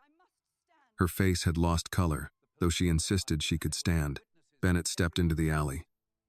"The police will need witnesses. I can give them the footage and identify the men." Thomas handed him a card bearing a number that did not connect to Whitmore Holdings. "Call this line if anyone asks for the vault records without a warrant." Bennett accepted it. "Where are you taking Mrs. Harwood?" "Somewhere safe. There may be no such place left," Bennett said. No one disagreed. They divided into the same 3 vehicles, but changed drivers and routes. Annie rode with Richard this time. She kept the flash drive beneath her palm throughout the trip. Richard watched the streets through the rear window. "You were right to take it," he said. "I didn't know whether Thomas would trust me with it." "He did." "Do you?" Richard looked at her. "I stopped my wedding because you brought me a note. I followed you into a neighborhood where no one knew whether I was part of the danger. Now you are carrying the only copy of evidence that could destroy my company. I think we passed Trust a few miles ago." Annie almost smiled, but Thomas's vehicle slowed ahead of them. They followed him to New Promise Baptist Church. Pastor Green unlocked a side entrance, and the group gathered in the fellowship hall while sirens continued toward downtown. Thomas connected his laptop to the church network. A message from his former colleague was waiting. Both men had worked for Cole Risk Management. One was a former county deputy. The other had spent 6 years as a private investigator for Henry Cole. Richard read the names on the screen. "Call Henry," he said. Thomas looked at him. "That warns him. He already knows we have the box." Elizabeth sat at one of the folding tables. "Then ask him something only an innocent man would answer without preparing." Richard used Martha's flip phone and dialed Henry's private number from memory. Henry answered after 4 rings. "Hello? Where are the accident files?" Richard asked. Silence followed. Then Henry said, "Richard, whose number is this?" "That was not my question. I heard about what happened at the bank. Victoria's telling people you've been manipulated. 2 men from your brother's company tried to take documents from me." Another pause. "I did not send anyone. They said you did. Then they were lying." Richard looked at Elizabeth. "Did you intercept letters from my wife?" Henry's breathing became audible. "Richard, Elizabeth is dead." She leaned toward the phone. "No, Henry," Elizabeth said. "I'm not." The line went silent. Richard's face hardened. "You have one chance to tell me the truth." Henry finally spoke, but his voice had changed. "If she is alive, none of you understand how much danger you are in." The call ended. Thomas tried the number again. It went directly to voicemail. Richard set down the phone. He knew. Elizabeth looked at the folders spread across the church table. "Knowing is not the same as planning." "No," Thomas said, "but silence can protect a plan just as well as money." His laptop chimed. A second message had arrived from his former colleague. Attached was an old vehicle maintenance log recovered from a private database. Thomas opened it and went still. Richard noticed. "What is it?" Thomas turned the screen toward them. The log showed that Elizabeth's car had been brought to the Whitmore estate garage 6 hours before the crash. The inspection had been authorized by the head of executive security. At the bottom of the page was Thomas Reed's electronic signature. No one spoke. Annie looked from the screen to the man standing beside it. Thomas did not deny what they could all see. "I inspected that car," he said. Richard stared at Thomas's electronic signature on the screen. You inspected Elizabeth's car 6 hours before the crash? Yes. And you never told me? Thomas looked at Elizabeth. The brake pedal felt wrong. I found pressure loss in the rear line, but there was no visible leak. I ordered the car held for a full inspection. Elizabeth's face tightened. Then why was I allowed to drive it? I left the garage to deal with a security issue at the hotel. When I returned, the work order had been closed and the car was gone. Who closed it? Annie asked. Henry's office sent an authorization saying Mrs. Whitmore needed the vehicle immediately. Richard stepped closer. You knew the car might be unsafe. I called Henry. He said a mechanic had checked it and found nothing. You believed him? No. That's why I went looking for the mechanic. Thomas reached into his jacket and removed an old flash drive. I found Calvin Ross 2 days after the funeral. He worked temporary shifts in the estate garage. He admitted Henry paid him to release the car, but he denied cutting the brake line. Why didn't you go to the police? Elizabeth asked. Thomas's grip tightened around the drive. Henry showed me records that made it look as though my son had stolen money from a security account. He said the evidence would go to federal investigators if I spoke. Richard's voice hardened. So you protected your son. I told myself I was protecting him. And what were you protecting Elizabeth from? Thomas did not answer. Annie stood beside the folding table, watching a man who had spent decades guarding powerful people fail to defend the truth when it mattered. You kept that drive for 5 years, she said. I copied a garage video before Henry erased the system. Then you had evidence. I had enough to raise questions, not enough to prove murder. Evidence hidden in your pocket isn't justice. Thomas met her eyes. I know. No. You know it now because the people you failed are standing in front of you. Richard placed both hands on the table. Show us the video. Thomas inserted the drive into the laptop. A grainy image appeared from a camera overlooking the estate garage. The timestamp showed the afternoon of the crash. Calvin Ross stood beside Elizabeth's car with the hood raised. Henry entered carrying a document envelope. The two men spoke beyond the camera's microphone range. Henry handed over the envelope and pointed toward the rear of the vehicle. Calvin glanced at the camera. The footage ended. That's all? Richard asked. The remaining file was corrupted. Elizabeth stared at Henry's frozen image. He was there. Yes, Thomas said. Richard turned on him. You attended her funeral. You stood beside me while I buried someone else. Every day after that, you knew the official story might be false. I suspected the accident had been arranged. I did not know she survived. You knew enough. I did. Richard struck the folding table with his palm. Coffee spilled from a paper cup. Pastor Green entered from the hallway, took in the scene, and quietly closed the door behind him. Thomas removed his badge and placed it beside the laptop. You should dismiss me. Richard looked at the badge but did not touch it. That would be easier for you. I'm not asking for easy. No, you're asking me to decide what kind of man you are before I've decided what kind of man I was. Elizabeth reached for Richard's wrist. The contact stopped him from pacing. Thomas said, I can send the video and the bank records to someone outside Charleston, Special Agent Helen Brooks. She investigated corporate fraud for the FBI before transferring to the field office in Columbia. Henry tried to have her removed from a Whitmore inquiry 7 years ago. Can you trust her? Annie asked. She dislikes me. That helps. Pastor Green folded his arms. Trust built on dislike. That may be the most honest arrangement in this room.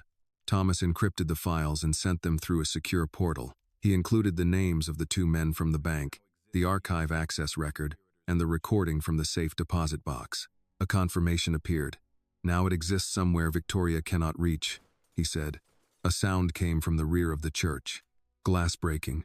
Thomas shut the laptop and drew his weapon. Pastor Green switched off the fellowship hall lights. Another crash followed, closer this time. The side entrance, Annie whispered. Richard moved in front of Elizabeth. Thomas pointed toward the kitchen. There's an exit through the pantry? Pastor Green nodded. Leads to the alley. They moved through the dark fellowship hall. Folding chairs cast long shapes across the floor. Annie stayed beside Martha, whose breathing remained controlled despite the hand gripping Annie's arm. A flashlight beam swept across the doorway behind them. Someone's inside, a man said.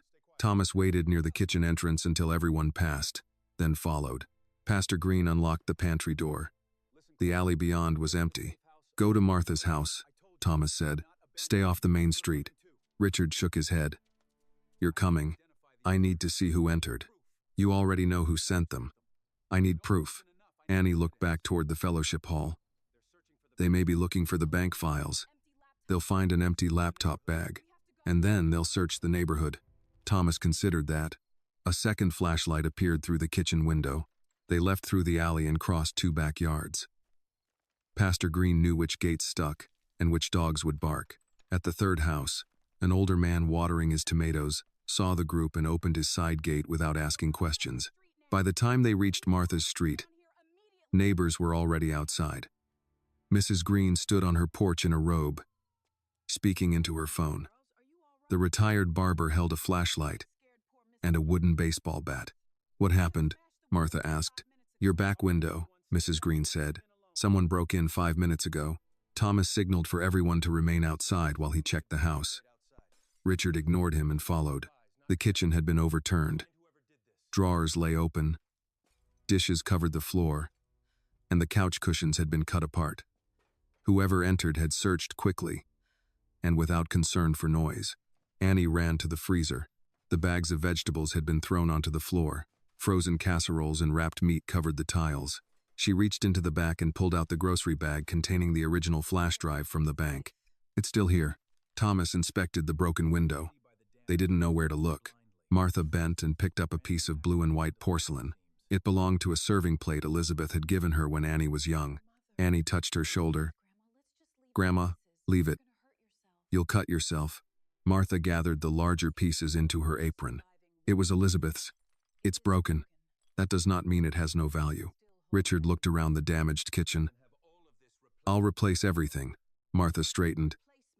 That is the first answer money teaches a man. He stopped. I'm sorry, he said. What do you need?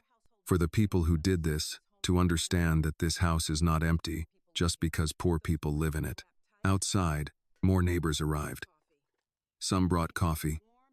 Others carried folding chairs and blankets. 2 retired veterans took positions at opposite ends of the block. Women from the church began sweeping glass from the porch while Mrs. Green organized overnight watches. Richard stood in the doorway and watched a community protect one another without contracts, salaries, or instructions from him. I've driven past East Side for 30 years, he said to Annie. My company maps call it a redevelopment zone. Annie looked at Mrs. Green pouring coffee for the men on watch. People call a place broken when they want to forget who lives there. Richard nodded, ashamed that the sentence felt new to him. Thomas's phone vibrated. He read the message twice. Agent Brooks received the files. She wants to meet tomorrow morning. Where? Richard asked. Not here. She says we should assume every Whitmore property is compromised. A floorboard creaked in the hallway. Everyone turned. Thomas raised his weapon and moved toward the sound. He checked the bedroom, bathroom, and closet before returning. Clear. Martha looked past him toward the small room where Elizabeth had slept for 5 years. The bed was empty. Her blanket lay on the floor. On the pillow rested a folded sheet of paper. Richard opened it with shaking hands. Bring the evidence to the old Cooper River shipyard tomorrow night. Come alone, or Elizabeth dies. Annie took the note and studied the handwriting. This isn't Victoria's. Richard looked at her. How can you know? She pointed to the narrow, backward-leaning letters. I saw this writing on the legal documents from the bank. Thomas understood first. Henry Cole, he said. Richard read the note again, as if the words might change if he stared long enough. Tomorrow night, he said. Why give us that much time? Because Henry needs something, Thomas replied. If he only wanted Elizabeth dead, he would not have left instructions.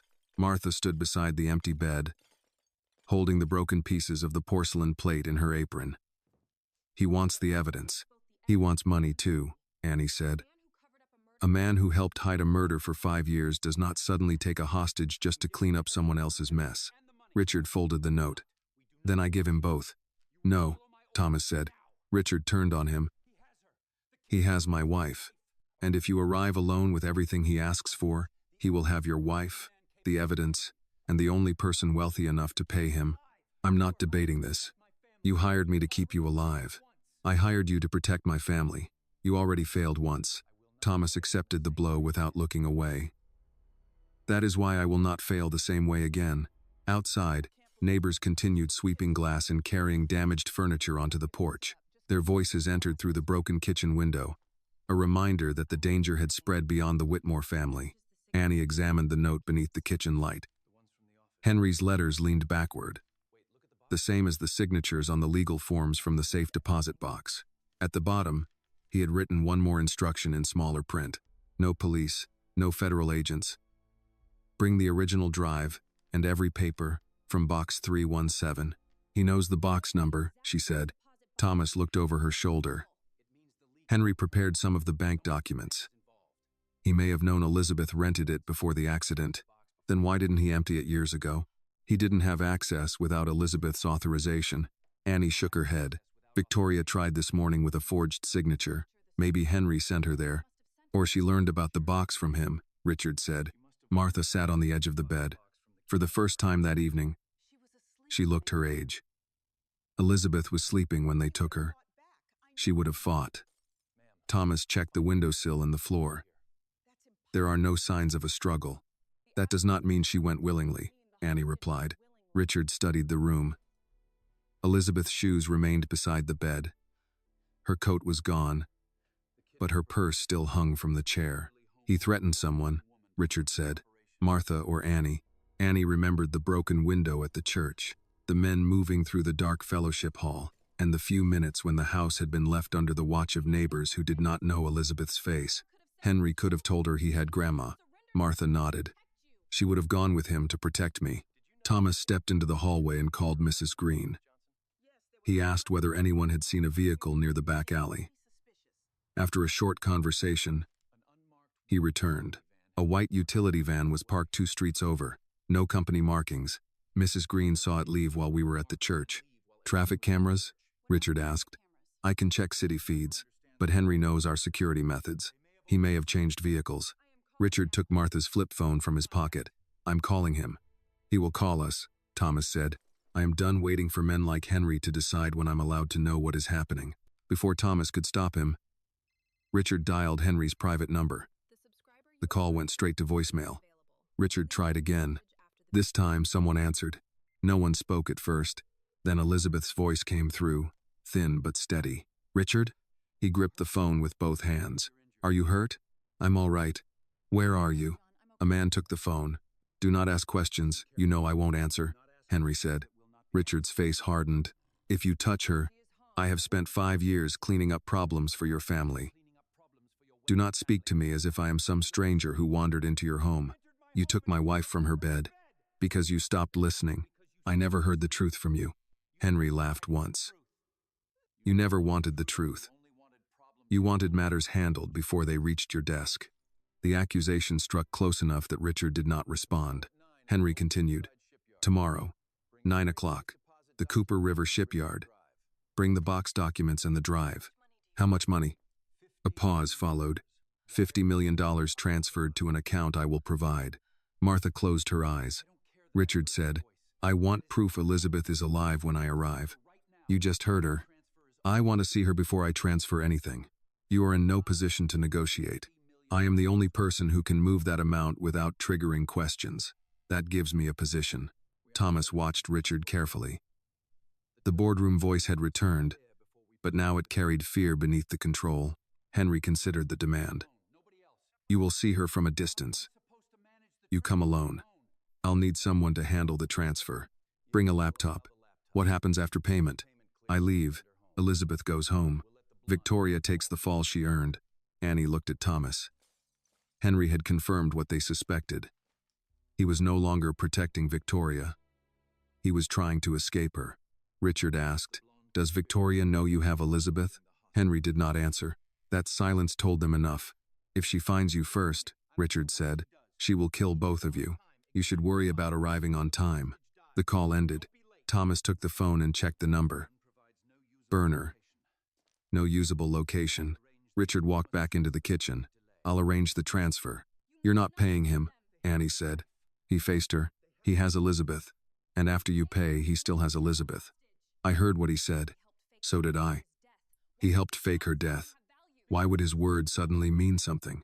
Richard's voice rose. What would you have me do? The room fell quiet. Annie had seen powerful men grow angry when they could not buy a solution. This anger was different. Richard was terrified, and fear had narrowed his world until only one action remained visible. We make him believe you are doing exactly what he asked, she said. Then we use what he doesn't know. What doesn't he know? That the federal agents already have copies. Thomas nodded. Agent Brooks has the financial files, the garage video, and the recording. Henry's leverage is weaker than he thinks.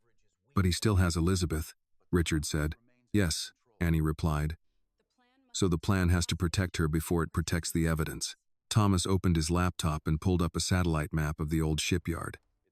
The property covered several acres beside the river, with rusted warehouses, loading cranes, and abandoned offices.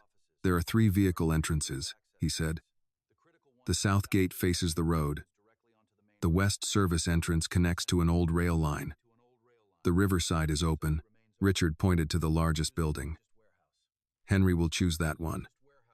It gives him height and sight lines. You've been there?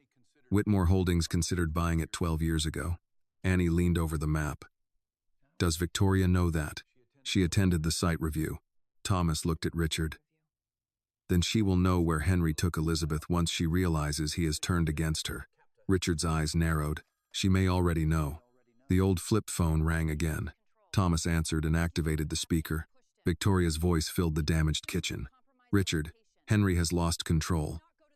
Whatever he told you, do not go to the shipyard. Where are you? Richard asked. That does not matter. Do you know he has Elizabeth? I know he intends to sell you a story and disappear with your money. Annie watched Richard's face. Ask how she knows the location, she whispered. Richard did. I never told you where he wanted to meet. Victoria went silent. Then she said, Richard, listen to me. Henry is dangerous. So are you. The call ended. Thomas stared at the phone. She's going to the shipyard. To rescue Elizabeth? Martha asked. No, Annie said. To make sure no one leaves alive. Richard looked at the satellite image, then at the note Henry had left. I'm going in through the south gate as ordered. Thomas began to object. But Richard raised a hand. You and Agent Brooks, stay out of sight. Annie stays here. No, Annie said. This is not open for discussion. Henry ignored me at the bank. Victoria thinks no one will believe me. Both of them see me as the least important person in this story. That is exactly why you should be nowhere near them. It is why I can get closer than you can. Martha rose and went to the bedroom dresser.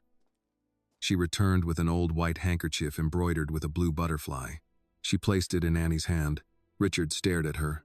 You are allowing this? No, Martha said. I am recognizing that she made her choice before either of us spoke. She closed Annie's fingers around the cloth. Courage does not mean you are not afraid. It means you know what is worth fearing, and still step forward. Thomas studied the map once more. We meet Agent Brooks at dawn. No local police until Elizabeth is visible. Richard enters first. Annie and I use the west service route. Richard looked at Annie, understanding he had lost the argument. If anything changes, you leave. I'll leave when Elizabeth does. Outside, the neighbors settled into folding chairs for the night. Inside, the 4 of them planned around a kitchen table covered with broken glass, bank records, and a map of the shipyard. Across Charleston, Henry waited with a hostage and an exit plan. Victoria was already on her way to destroy both. Richard entered the shipyard through the south gate at 8:57. The chain-link fence had been cut years earlier, and rusted signs still warned against trespassing. Beyond them stood the remains of the Cooper River shipyard. Loading cranes frozen above the water, warehouses with broken windows, and stretches of concrete split by weeds. Richard drove his own car, as Henry had ordered. A laptop sat on the passenger seat. The bank transfer screen displayed $50 million waiting for final authorization. He stopped outside the largest warehouse and left the headlights on. No one came to meet him. He took Martha's flip phone from his pocket and called the number Henry had used. It rang once. Leave the car, Henry said. Bring the laptop and the document case. I want to see Elizabeth. You will. Now. A light appeared in a second-floor office above the warehouse floor. Elizabeth stood behind a wall of dirty glass. Her hands were bound in front of her. Henry held her by one arm. Richard's breath caught, but he kept his voice level. Let her come down. Transfer the money first. I cannot authorize it without a secure connection. There is a router in the office. And you expect me to trust your network? Henry gave a short laugh. You trusted my legal advice for 23 years. The line went dead. Richard picked up the laptop and leather case. Before closing the car door, he looked once toward the west side of the property. He could not see Thomas or Annie. That was the plan. Annie lay beneath an abandoned rail platform 200 yards away, listening through an earpiece Thomas had given her. The concrete beneath her coat was cold. Above them, wind moved through dry grass and loose sheet metal. Thomas studied the warehouse through binoculars. One man at the north door, he whispered. Another near the river entrance. Henry said Richard should come alone. Henry also said he would release Elizabeth. Annie pressed a hand over the small recorder in her pocket. Thomas had given her a second phone set to transmit audio directly to Agent Brooks, who waited with a federal team beyond the western fence. They could not move until Elizabeth was clear of Henry's gun. Richard crossed the warehouse floor. Inside, old machinery formed dark shapes beneath hanging chains. Water dripped from the roof. His footsteps echoed across the building. A man searched him near the stairs, taking his wallet and phone. He missed the small transmitter sewn into Richard's jacket collar. Up, the man said. Richard climbed the metal staircase. Henry waited in the office with Elizabeth. He wore a charcoal suit without a tie, as if he had left work early instead of kidnapping a woman. A handgun rested in his right hand. Elizabeth looked tired but alert. Richard set the laptop and case on a desk. Are you hurt? I'm all right, she said. Henry pulled her back before Richard could move closer. Open the account. Richard raised the laptop lid. You release her when the funds clear. She leaves after I confirm the money. No, she stands beside me before I approve anything. Henry's mouth tightened. This is not one of your negotiations. That is exactly what it is. You need my authorization. I need my wife. Elizabeth looked at Richard and gave the smallest shake of her head. Henry noticed. What was that? Nothing, she said. He tightened his grip on her arm. Richard's controls slipped. Take your hand off her. Henry raised the gun. Sit down. Richard sat. Below the office, Annie and Thomas reached the side of the warehouse. One of Henry's men had left the river entrance to check a noise near the gate. Thomas used the opening to slip inside. Annie followed him between stacks of rotting pallets. Through the office windows above, she saw Elizabeth, Richard, and Henry. Thomas pointed toward a narrow service staircase at the rear. You stay here, he whispered. That wasn't the plan. The man at the north door has a clear line to the stairs. Then I distract him. No. Annie looked at the broken control panel beside them. A red emergency switch remained beneath a cracked plastic cover. What does that do? Probably an old alarm. Probably? Before Thomas could stop her, Annie struck the switch. A horn sounded deep inside the warehouse. The noise rolled through the building. The guard at the north door turned toward the control panel. Thomas moved behind him, caught his arm, and forced him to the ground before he could draw his weapon. Upstairs, Henry spun toward the window. What did you do? He asked Richard. Nothing. Henry dragged Elizabeth toward the desk and pointed the gun at Richard. Annie ran to the service stairs. By the time she reached the office level, the horn had stopped. She crouched behind a row of filing cabinets outside the glass wall. Henry entered an account number on the laptop. Transfer the money. Richard looked at Elizabeth. Her eyes moved toward the office door. Henry followed her gaze and raised the gun. Who was out there? No one answered. He pulled Elizabeth in front of him and backed toward the wall. Annie pressed the transmit button on her phone, then slid it beneath the filing cabinet where it would continue recording even if she was searched.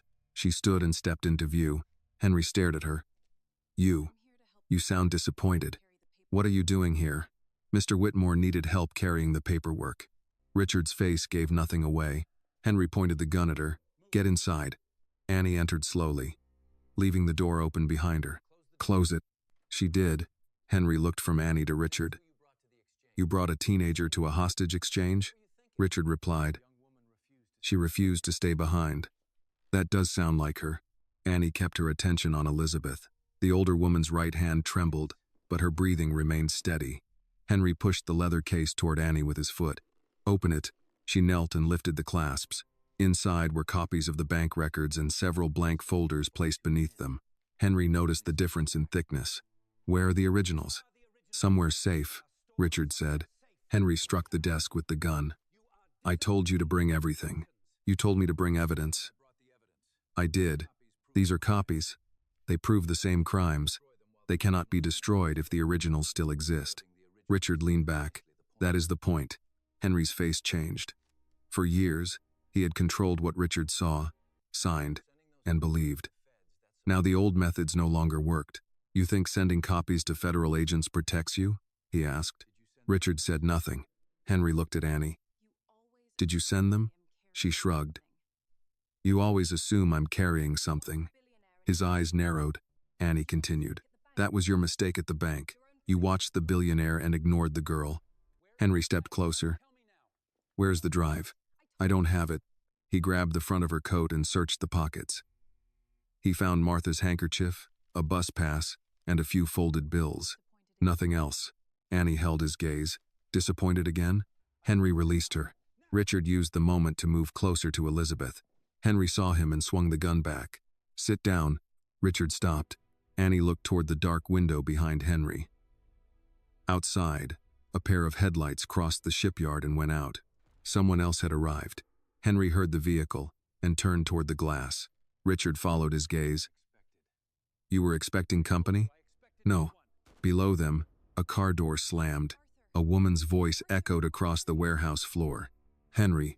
Elizabeth closed her eyes. Victoria had found them. Henry stepped back from the window. For the first time that night, he looked afraid. Richard rose slowly. You said she didn't know where you were. She wasn't supposed to. Victoria's heels struck the metal stairs, each step drawing closer. Annie glanced at the phone hidden outside the office. It was still transmitting.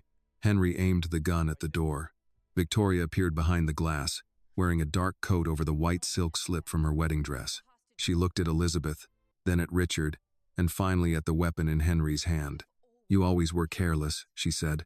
Victoria entered the office and closed the door behind her. Her gaze settled on Elizabeth. For a second, the confidence left her face. 5 years of planning had depended on the woman before her remaining dead. You should have stayed hidden, Victoria said. Elizabeth stood straighter despite Henry's hand on her arm. You should have made sure I was.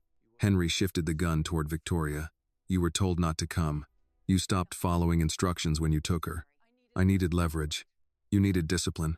Richard moved between Annie and the desk. Let Elizabeth go. Victoria looked at him as if he had interrupted a private conversation. You still think you are in charge.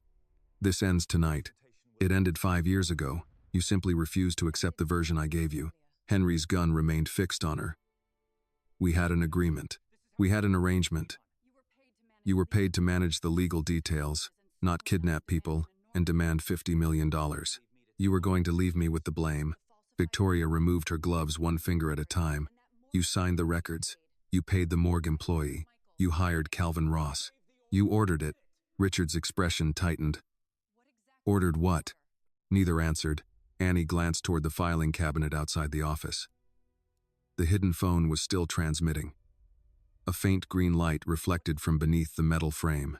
Victoria noticed Annie looking toward the door. What did you bring? She asked. Nothing. You ran into my wedding carrying one message. I doubt you came here empty-handed. Annie kept her voice even. You searched me at the bank through Henry's men. They found nothing then, too. Victoria looked at Henry. Your men failed at the bank? They were interrupted. By an 18-year-old girl. By security. Annie saw the insult land. Victoria had spent years believing people beneath her could not threaten her. Henry's failure challenged more than her plan. It challenged the way she understood power. Richard stepped closer to Elizabeth. Why did you do it? Victoria turned toward him. Do what? Stop pretending. He pointed to Elizabeth's scar. You arranged the crash. You replaced her body. You let me bury a stranger. Victoria studied him. Would hearing me deny it help? I want the truth. You have never wanted the truth. You wanted someone to make difficult things disappear. Henry gave a nervous laugh. She's right about that. Richard ignored him. Victoria continued. Elizabeth found the transfers. She had no idea how many people depended on those investments. They were foundation funds, Elizabeth said. Money meant for clinics, housing, and scholarships. They were funds sitting unused while you played philanthropist. You stole them. I moved them. To companies you controlled. To opportunities your husband was too cautious to see. Richard looked at her. You built those companies? Victoria's expression shifted from defense to pride. I built the structure. Henry created the contracts. The returns would have covered everything before anyone noticed. Elizabeth said, the returns failed. For a few months. And you kept taking more. Victoria's jaw tightened. You were going to destroy all of it because numbers on a page offended your sense of virtue. I was going to tell my husband. That was the danger. Richard's face went still. Victoria met his eyes. You would have believed her. You always believed her. Henry lowered the gun slightly. Victoria, stop talking. She turned on him. Why? Federal agents already have copies. Don't they? No one answered. Her attention moved to Richard's jacket. You wore a transmitter. Richard said nothing. Victoria laughed without humor. Thomas Reed finally found his courage. Henry crossed the office and seized Richard by the collar. He searched the jacket, found the transmitter sewn near the lapel, and crushed it beneath his shoe. Annie did not look toward the hidden phone. Henry aimed the gun at Richard. Who is listening? Maybe no one now. You think this is clever? No. I think it is overdue. Victoria walked to the desk and examined the bank documents. Copies. Yes, Richard said. Where are the originals? Beyond your reach. Her hand stopped on the folder. For the first time, Annie saw Victoria understand that destroying the people in the room would not destroy the case. Henry saw it too. You lied to me, he said. You said the evidence was all here. I said Richard would bring what he had. You knew federal agents were involved. I suspected. And you still came? Victoria looked at him. I came because you had become a problem. Henry raised the gun toward her chest. Richard moved closer to Elizabeth, but Victoria noticed. Stay where you are. She reached inside her coat. Henry reacted first, grabbing her wrist. A small pistol slipped from her hand and struck the floor. Annie moved toward Elizabeth. Henry swung the gun toward her. Back. Victoria drove her elbow into Henry's ribs. He stumbled against the desk, and Richard pulled Elizabeth away. Annie caught Elizabeth's bound hands and worked at the plastic tie with the edge of a broken metal clip. Henry regained his footing and pointed the gun at Richard. Transfer the money now. Victoria stood behind him, breathing hard. You are not leaving this building. Neither are you unless I get paid. You think money will protect you? It protected you for 5 years. Victoria's face hardened. I protected myself. You were useful. Henry looked at her. I changed the morgue records. You followed instructions. I found the unidentified body. You were paid. I hired Ross and failed to ensure Elizabeth died. Elizabeth's wrists came free. Annie pressed the metal clip into her palm and whispered, When I move, go through the side door. Elizabeth shook her head. Not without Richard. Across the room, Henry asked, Who cut the brake line? Victoria said nothing. He stepped closer. You told me Ross handled it. He did. Ross swore he only released the car. Victoria's eyes moved toward the window. Richard saw it. You cut the line yourself. Her silence confirmed it. Elizabeth stared at her. You came to the garage after our meeting. I came to make sure the car was ready. You opened the rear service panel. Victoria's voice sharpened. You were going to take everything from me. It was never yours. Richard looked at the woman he had nearly married. You tried to kill her because she found stolen money. No, I tried to stop her because she would have ruined the only life I had built. You built it inside mine. Victoria stepped toward him. And who gave me the space?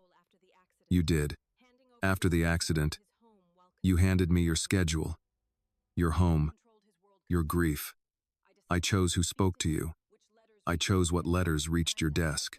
I sat beside you while you mourned, and you never once asked why I was always there. Richard absorbed the words without defending himself. Henry's grip on the gun loosened as he listened. Annie knew this was the moment. People like Victoria spoke most freely when they believed confession was another form of victory. So the wedding was the last step, Annie said.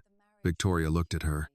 The wedding was security, access to his property, his voting shares, his trusts, his name. You never loved him.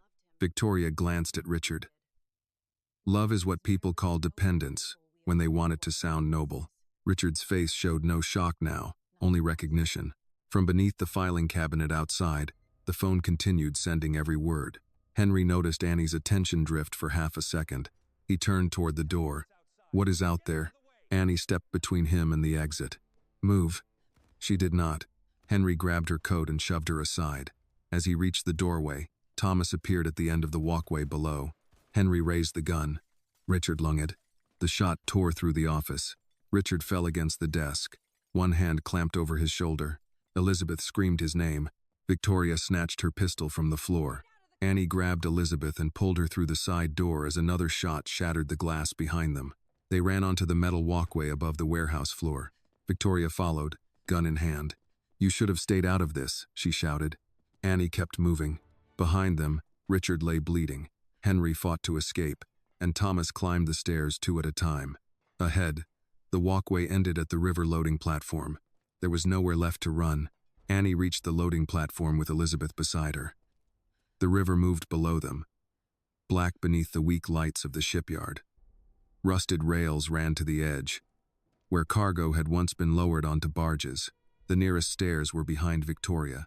"Give me the phone," Victoria said. Annie kept one hand around Elizabeth's arm. "I don't have it. You came here to record me. You think everyone carries proof because you spent 5 years destroying it." Victoria aimed the gun at Annie's chest. "Where's the phone?" Elizabeth stepped forward. "Leave her alone." Victoria shifted the weapon toward her. "You should be dead. You already said that. I gave you 5 years you were never meant to have." Elizabeth's right hand trembled, but her voice did not. "You took 5 years from all of us." Behind Victoria, metal rang as Thomas climbed onto the walkway. Henry shouted from inside the office, followed by the sound of furniture striking the floor. Victoria glanced back. Annie pulled Elizabeth toward a stack of steel drums beside the loading crane. A bullet struck the railing, throwing sparks into the air. "Stop!" Victoria shouted. They crouched behind the drums. Thomas appeared at the far end of the walkway with his weapon raised. "Victoria, put the gun down." She seized Elizabeth by the back of her coat and dragged her upright before Thomas could move closer. The barrel pressed against Elizabeth's side. "Drop yours," Victoria said. Thomas held his position. "Federal agents are outside. There is nowhere to go." "You said that to Henry too?" "He is under control."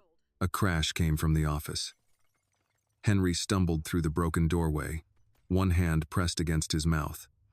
Richard followed, pale from blood loss, his injured arm hanging close to his body. Henry reached the railing. "Victoria, give me the gun." She laughed. "You lost yours?" Richard knocked it over the edge. Richard leaned against the doorway. Blood had spread across his shirt, but his eyes remained on Elizabeth. "Let her go." Victoria tightened her grip. "You chose her again. There was never a choice. You were standing beside me yesterday. I was standing beside a lie." Her face changed. The anger remained, but something beneath it cracked. "For 5 years, I handled everything. Your company, your schedule, your grief. I sat with you when you couldn't sleep. I listened while you talked about her as if she had been some perfect woman." Elizabeth looked at Richard. He answered without taking his eyes from Victoria. "You listened because you needed to know what I remembered. I stayed because no one else could reach you. You made sure no one else could."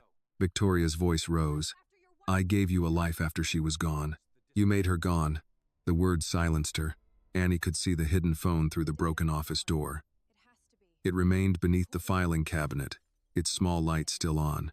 Victoria had confessed to the fraud, the crash, the false identification, and the wedding plan. The recording had survived, but only if Agent Brooks was still receiving it. Thomas seemed to understand where Annie was looking. He shifted one step to the right, drawing Victoria's attention away from the office. "Put the gun down," he said. "You can still walk out alive." Victoria looked toward the river. "And spend the rest of my life in prison? That decision belongs to a court. Courts believe people like me." Annie stood slowly. Victoria swung the gun toward her. "Stay down." Annie raised her empty hands. "You believed that at the wedding too. Do not test me. You thought no one would listen because I came from East Side. You thought my clothes, my skin, and my address would matter more than what I carried. They did matter. Look at what the news said about you." For one day, Victoria's jaw tightened. Annie continued. "Then you started talking. Enough. You told us about the money. You admitted you controlled Richard's mail. You said the wedding would give you his trusts and shares. Victoria looked toward the office. Annie saw the realization arrive. The phone isn't on me, she said. Victoria shoved Elizabeth aside and ran toward the office. Thomas moved to intercept her. But Henry grabbed his arm. They struck the railing together. Thomas's weapon slid across the metal floor. Victoria reached the broken doorway. Annie got there first. She kicked the office door shut and pulled the bent handle downward.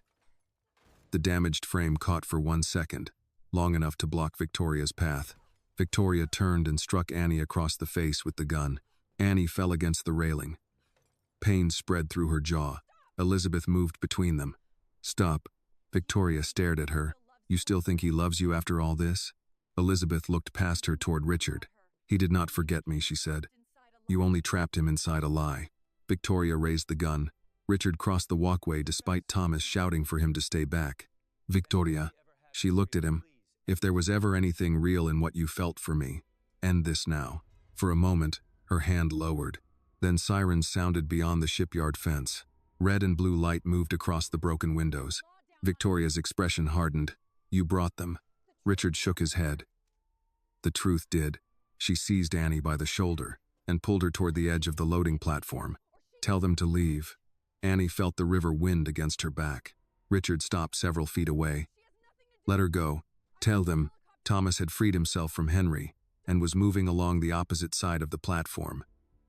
Henry remained near the railing, breathing hard and watching for a way out. Annie looked down. The water beneath the platform was shallow near the pilings. Broken boards and rusted chains rose above the surface. Victoria pressed the gun beneath Annie's jaw. You ruined everything. No, Annie said. I delivered a letter. Victoria shoved her closer to the edge. Elizabeth stepped forward. You were exposed because you could not stop talking about what you had done. Annie did not create your guilt. You took my life from me. It was never yours. Victoria released Annie and lunged at Elizabeth. Annie caught Elizabeth's arm and pulled her aside. Victoria's heel struck a patch of oil near the edge. Her foot slipped between two broken boards. She reached for the railing, missed, and fell from the platform. Her scream ended in the water below. Richard rushed to the edge. Victoria surfaced beside a concrete piling, gasping and striking at the water with one arm. Her gun had disappeared. Thomas grabbed a rusted life ring from the wall and threw it toward her. Annie stared at him. You're saving her? She stands trial alive. Victoria caught the ring. Federal agents entered the warehouse as Thomas and 2 officers pulled her onto the lower dock.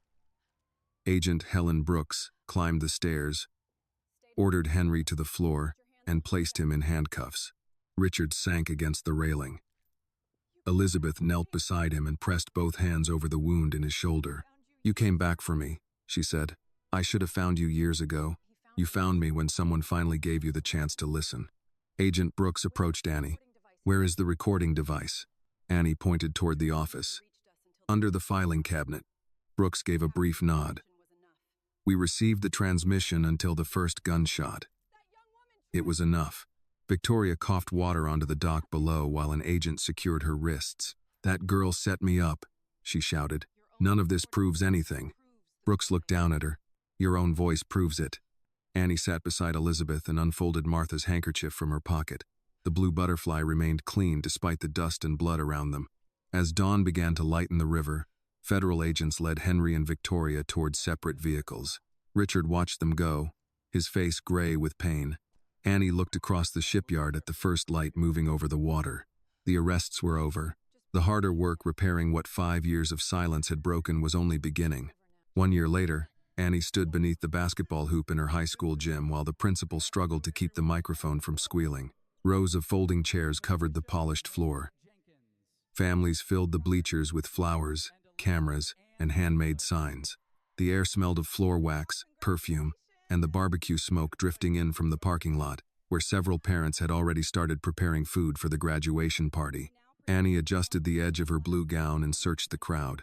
Martha sat near the front in a lavender dress she had owned for 12 years and worn only to church weddings and funerals. Elizabeth sat on her right. The scar at her temple remained visible, but she no longer lowered her face when strangers looked at it. Richard sat on Martha's other side. His shoulder had healed, though he still moved his right arm carefully when the weather changed. He wore a dark suit without a tie because Martha had told him a high school gym in June was no place for unnecessary clothing. The three of them looked like people who had not planned to become a family but had stopped asking permission. The year since the shipyard had not repaired everything. It had only made repair possible. Victoria Langford had been charged with attempted murder, kidnapping, conspiracy, fraud, obstruction of justice, and misuse of charitable funds. The recording from the warehouse matched the financial records from the safe deposit box, the bank cameras, Thomas's garage footage, and testimony from Calvin Ross. Ross had been arrested outside Jacksonville after trying to cross into Georgia under another name. Henry Cole pleaded guilty and agreed to testify. His lawyers argued that Victoria had controlled him through threats and money, but the prosecutors produced 23 years of records showing how often Henry had made his own choices. Thomas Reed testified too. He did not ask for immunity. He admitted that he had found signs of interference with Elizabeth's car and remained silent after Henry threatened his son. The court had not yet decided whether he would face charges, but Thomas told Richard he would accept the result. "I spent 5 years hoping fear would excuse me," he had said. "It doesn't." Richard had not forgiven him. Elizabeth had not either. Still, they both attended the hearing when Thomas gave the federal agents every remaining record in his possession. Forgiveness, Elizabeth often reminded Richard, was not the same as pretending no harm had been done. Annie's name had been cleared within weeks of the arrests, though the damage did not disappear as quickly as the headlines changed. The television stations that had called her a possible fraud issued corrections at the end of their evening broadcasts. The diner manager offered her job back and promised better hours. Annie declined. "I believe you meant well," she told him, "but you believed me only when it became safe." He had no answer. Richard offered her money after the federal hearing. Annie refused that too. "I don't want a reward for telling the truth." "Then call it compensation." "For what?" "For what you lost." She looked at him across Martha's kitchen table. "You can't calculate that for me." Richard learned not to reach for his checkbook every time he felt guilty. Instead, he asked what would help. Annie proposed a scholarship fund for students from East Side and other Charleston neighborhoods, where families were often one car repair or medical bill away from losing everything. She also wanted a legal center that could help residents challenge unfair evictions, wage theft, and false criminal accusations. Richard agreed, but Annie added one condition: "Your name doesn't go on the building." He had looked surprised. "Then whose name does?" "The community chooses." The board eventually named it the Eastside Justice and Learning Center. Half its members came from neighborhood churches, schools, and small businesses. Richard provided funding but held no authority to overrule them. He attended the opening and sat in the third row. No one placed a plaque with his name near the entrance. Martha considered that progress. The principal called another graduate, and applause shook the bleachers. Elizabeth leaned toward Richard. "You're more nervous than she is." "I am not. You've checked the program 6 times. They could have changed the order." Martha glanced between them. "They did not change the alphabet, Mr. Whitmore." Elizabeth smiled. Richard lowered the program. Their life together had not returned to what it had been before the accident. Elizabeth did not move back into the estate. She said the rooms carried too many memories chosen by other people. Richard rented a smaller house 4 blocks from Martha's home. At first, he visited Elizabeth for coffee. Then they began taking walks in the evening. Some days they spoke about the 5 missing years. Other days they discussed grocery prices, old movies, and whether Martha put too much salt in her cornbread. One afternoon, Elizabeth had asked him, "What if I never become the woman you remember?" Richard took time before answering. "I don't need you to become who you were. I'd like the chance to know who you are now." She did not promise to return to him. She only took his hand. For Richard, that was enough. Annie Carter, the principal's voice, brought him back to the gym. Martha rose before anyone else. Elizabeth stood with her, followed by Richard and then half the East Side section. Applause spread through the building. Annie crossed the stage, accepted her diploma, and shook the principal's hand. Camera flashes appeared across the bleachers. For a moment she remembered other cameras pointed at her outside Martha's house, when strangers had decided who she was before hearing her speak. These cameras felt different. They belonged to people who knew her name. After the ceremony, families crowded onto the football field. Children ran between graduates while grandparents called instructions no one followed. Tables near the fence held sheet cake, fried chicken, potato salad, and pitchers of sweet tea. Annie found Martha beneath a shade tent. "You did it," Martha said, pulling her into a hug. "We did it." "No, I already graduated. This one belongs to you." Elizabeth embraced Annie next. "Your mother would have been proud." Annie closed her eyes for a moment. "I hope so." She would. Richard waited until the others stepped aside. He held a narrow wooden case. "I have something for you." Annie looked at him. "You know how I feel about expensive gifts. It isn't new." He opened the case. Inside, beneath protective glass, lay the folded letter Annie had carried into the wedding. Elizabeth's handwriting remained clear, and the small blue butterfly rested beneath her name. Annie touched the edge of the frame. Richard said, "That piece of paper saved my life." She shook her head. "No, Mr. Whitmore. The woman who wrote it saved you. I was only the person who refused to let anyone stop me from delivering it." Elizabeth stood beside him. "Sometimes that is what courage looks like." Martha adjusted Annie's graduation cap. "And sometimes courage looks like listening before it is too late." Richard looked at the letter again. He had spent most of his life believing power meant being the person who spoke and others listened. Annie had taught him that power also meant knowing when to become quiet. They walked toward the parking lot together as the late sun settled over Charleston. Martha and Elizabeth moved ahead, arguing about whether Richard had brought enough ice for the cookout. Annie stayed beside him, carrying the framed letter beneath one arm and her diploma beneath the other. Behind them, the gym doors closed on the ceremony. Ahead, people from East Side had filled folding tables with food and saved places for everyone. A small piece of paper could not change the world by itself. But in the hands of someone brave enough to carry it, it could make an empire stop, turn around, and finally read the truth. The story reminds us that truth often comes from the person society is quickest to ignore. Annie had no wealth, status, or influence, yet her courage forced powerful people to face what they had hidden. It also shows that silence can protect injustice, while real loyalty requires honesty, even when the truth is painful. Most importantly, the story teaches that justice is not only about punishing the guilty, it is also about listening to the unheard, taking responsibility, and helping repair the harm that fear, prejudice, and betrayal have caused. This video is a work of fiction created with the assistance of artificial intelligence. All characters, events, and situations are not real and do not represent any actual people or true stories. The content is intended for storytelling and emotional illustration only.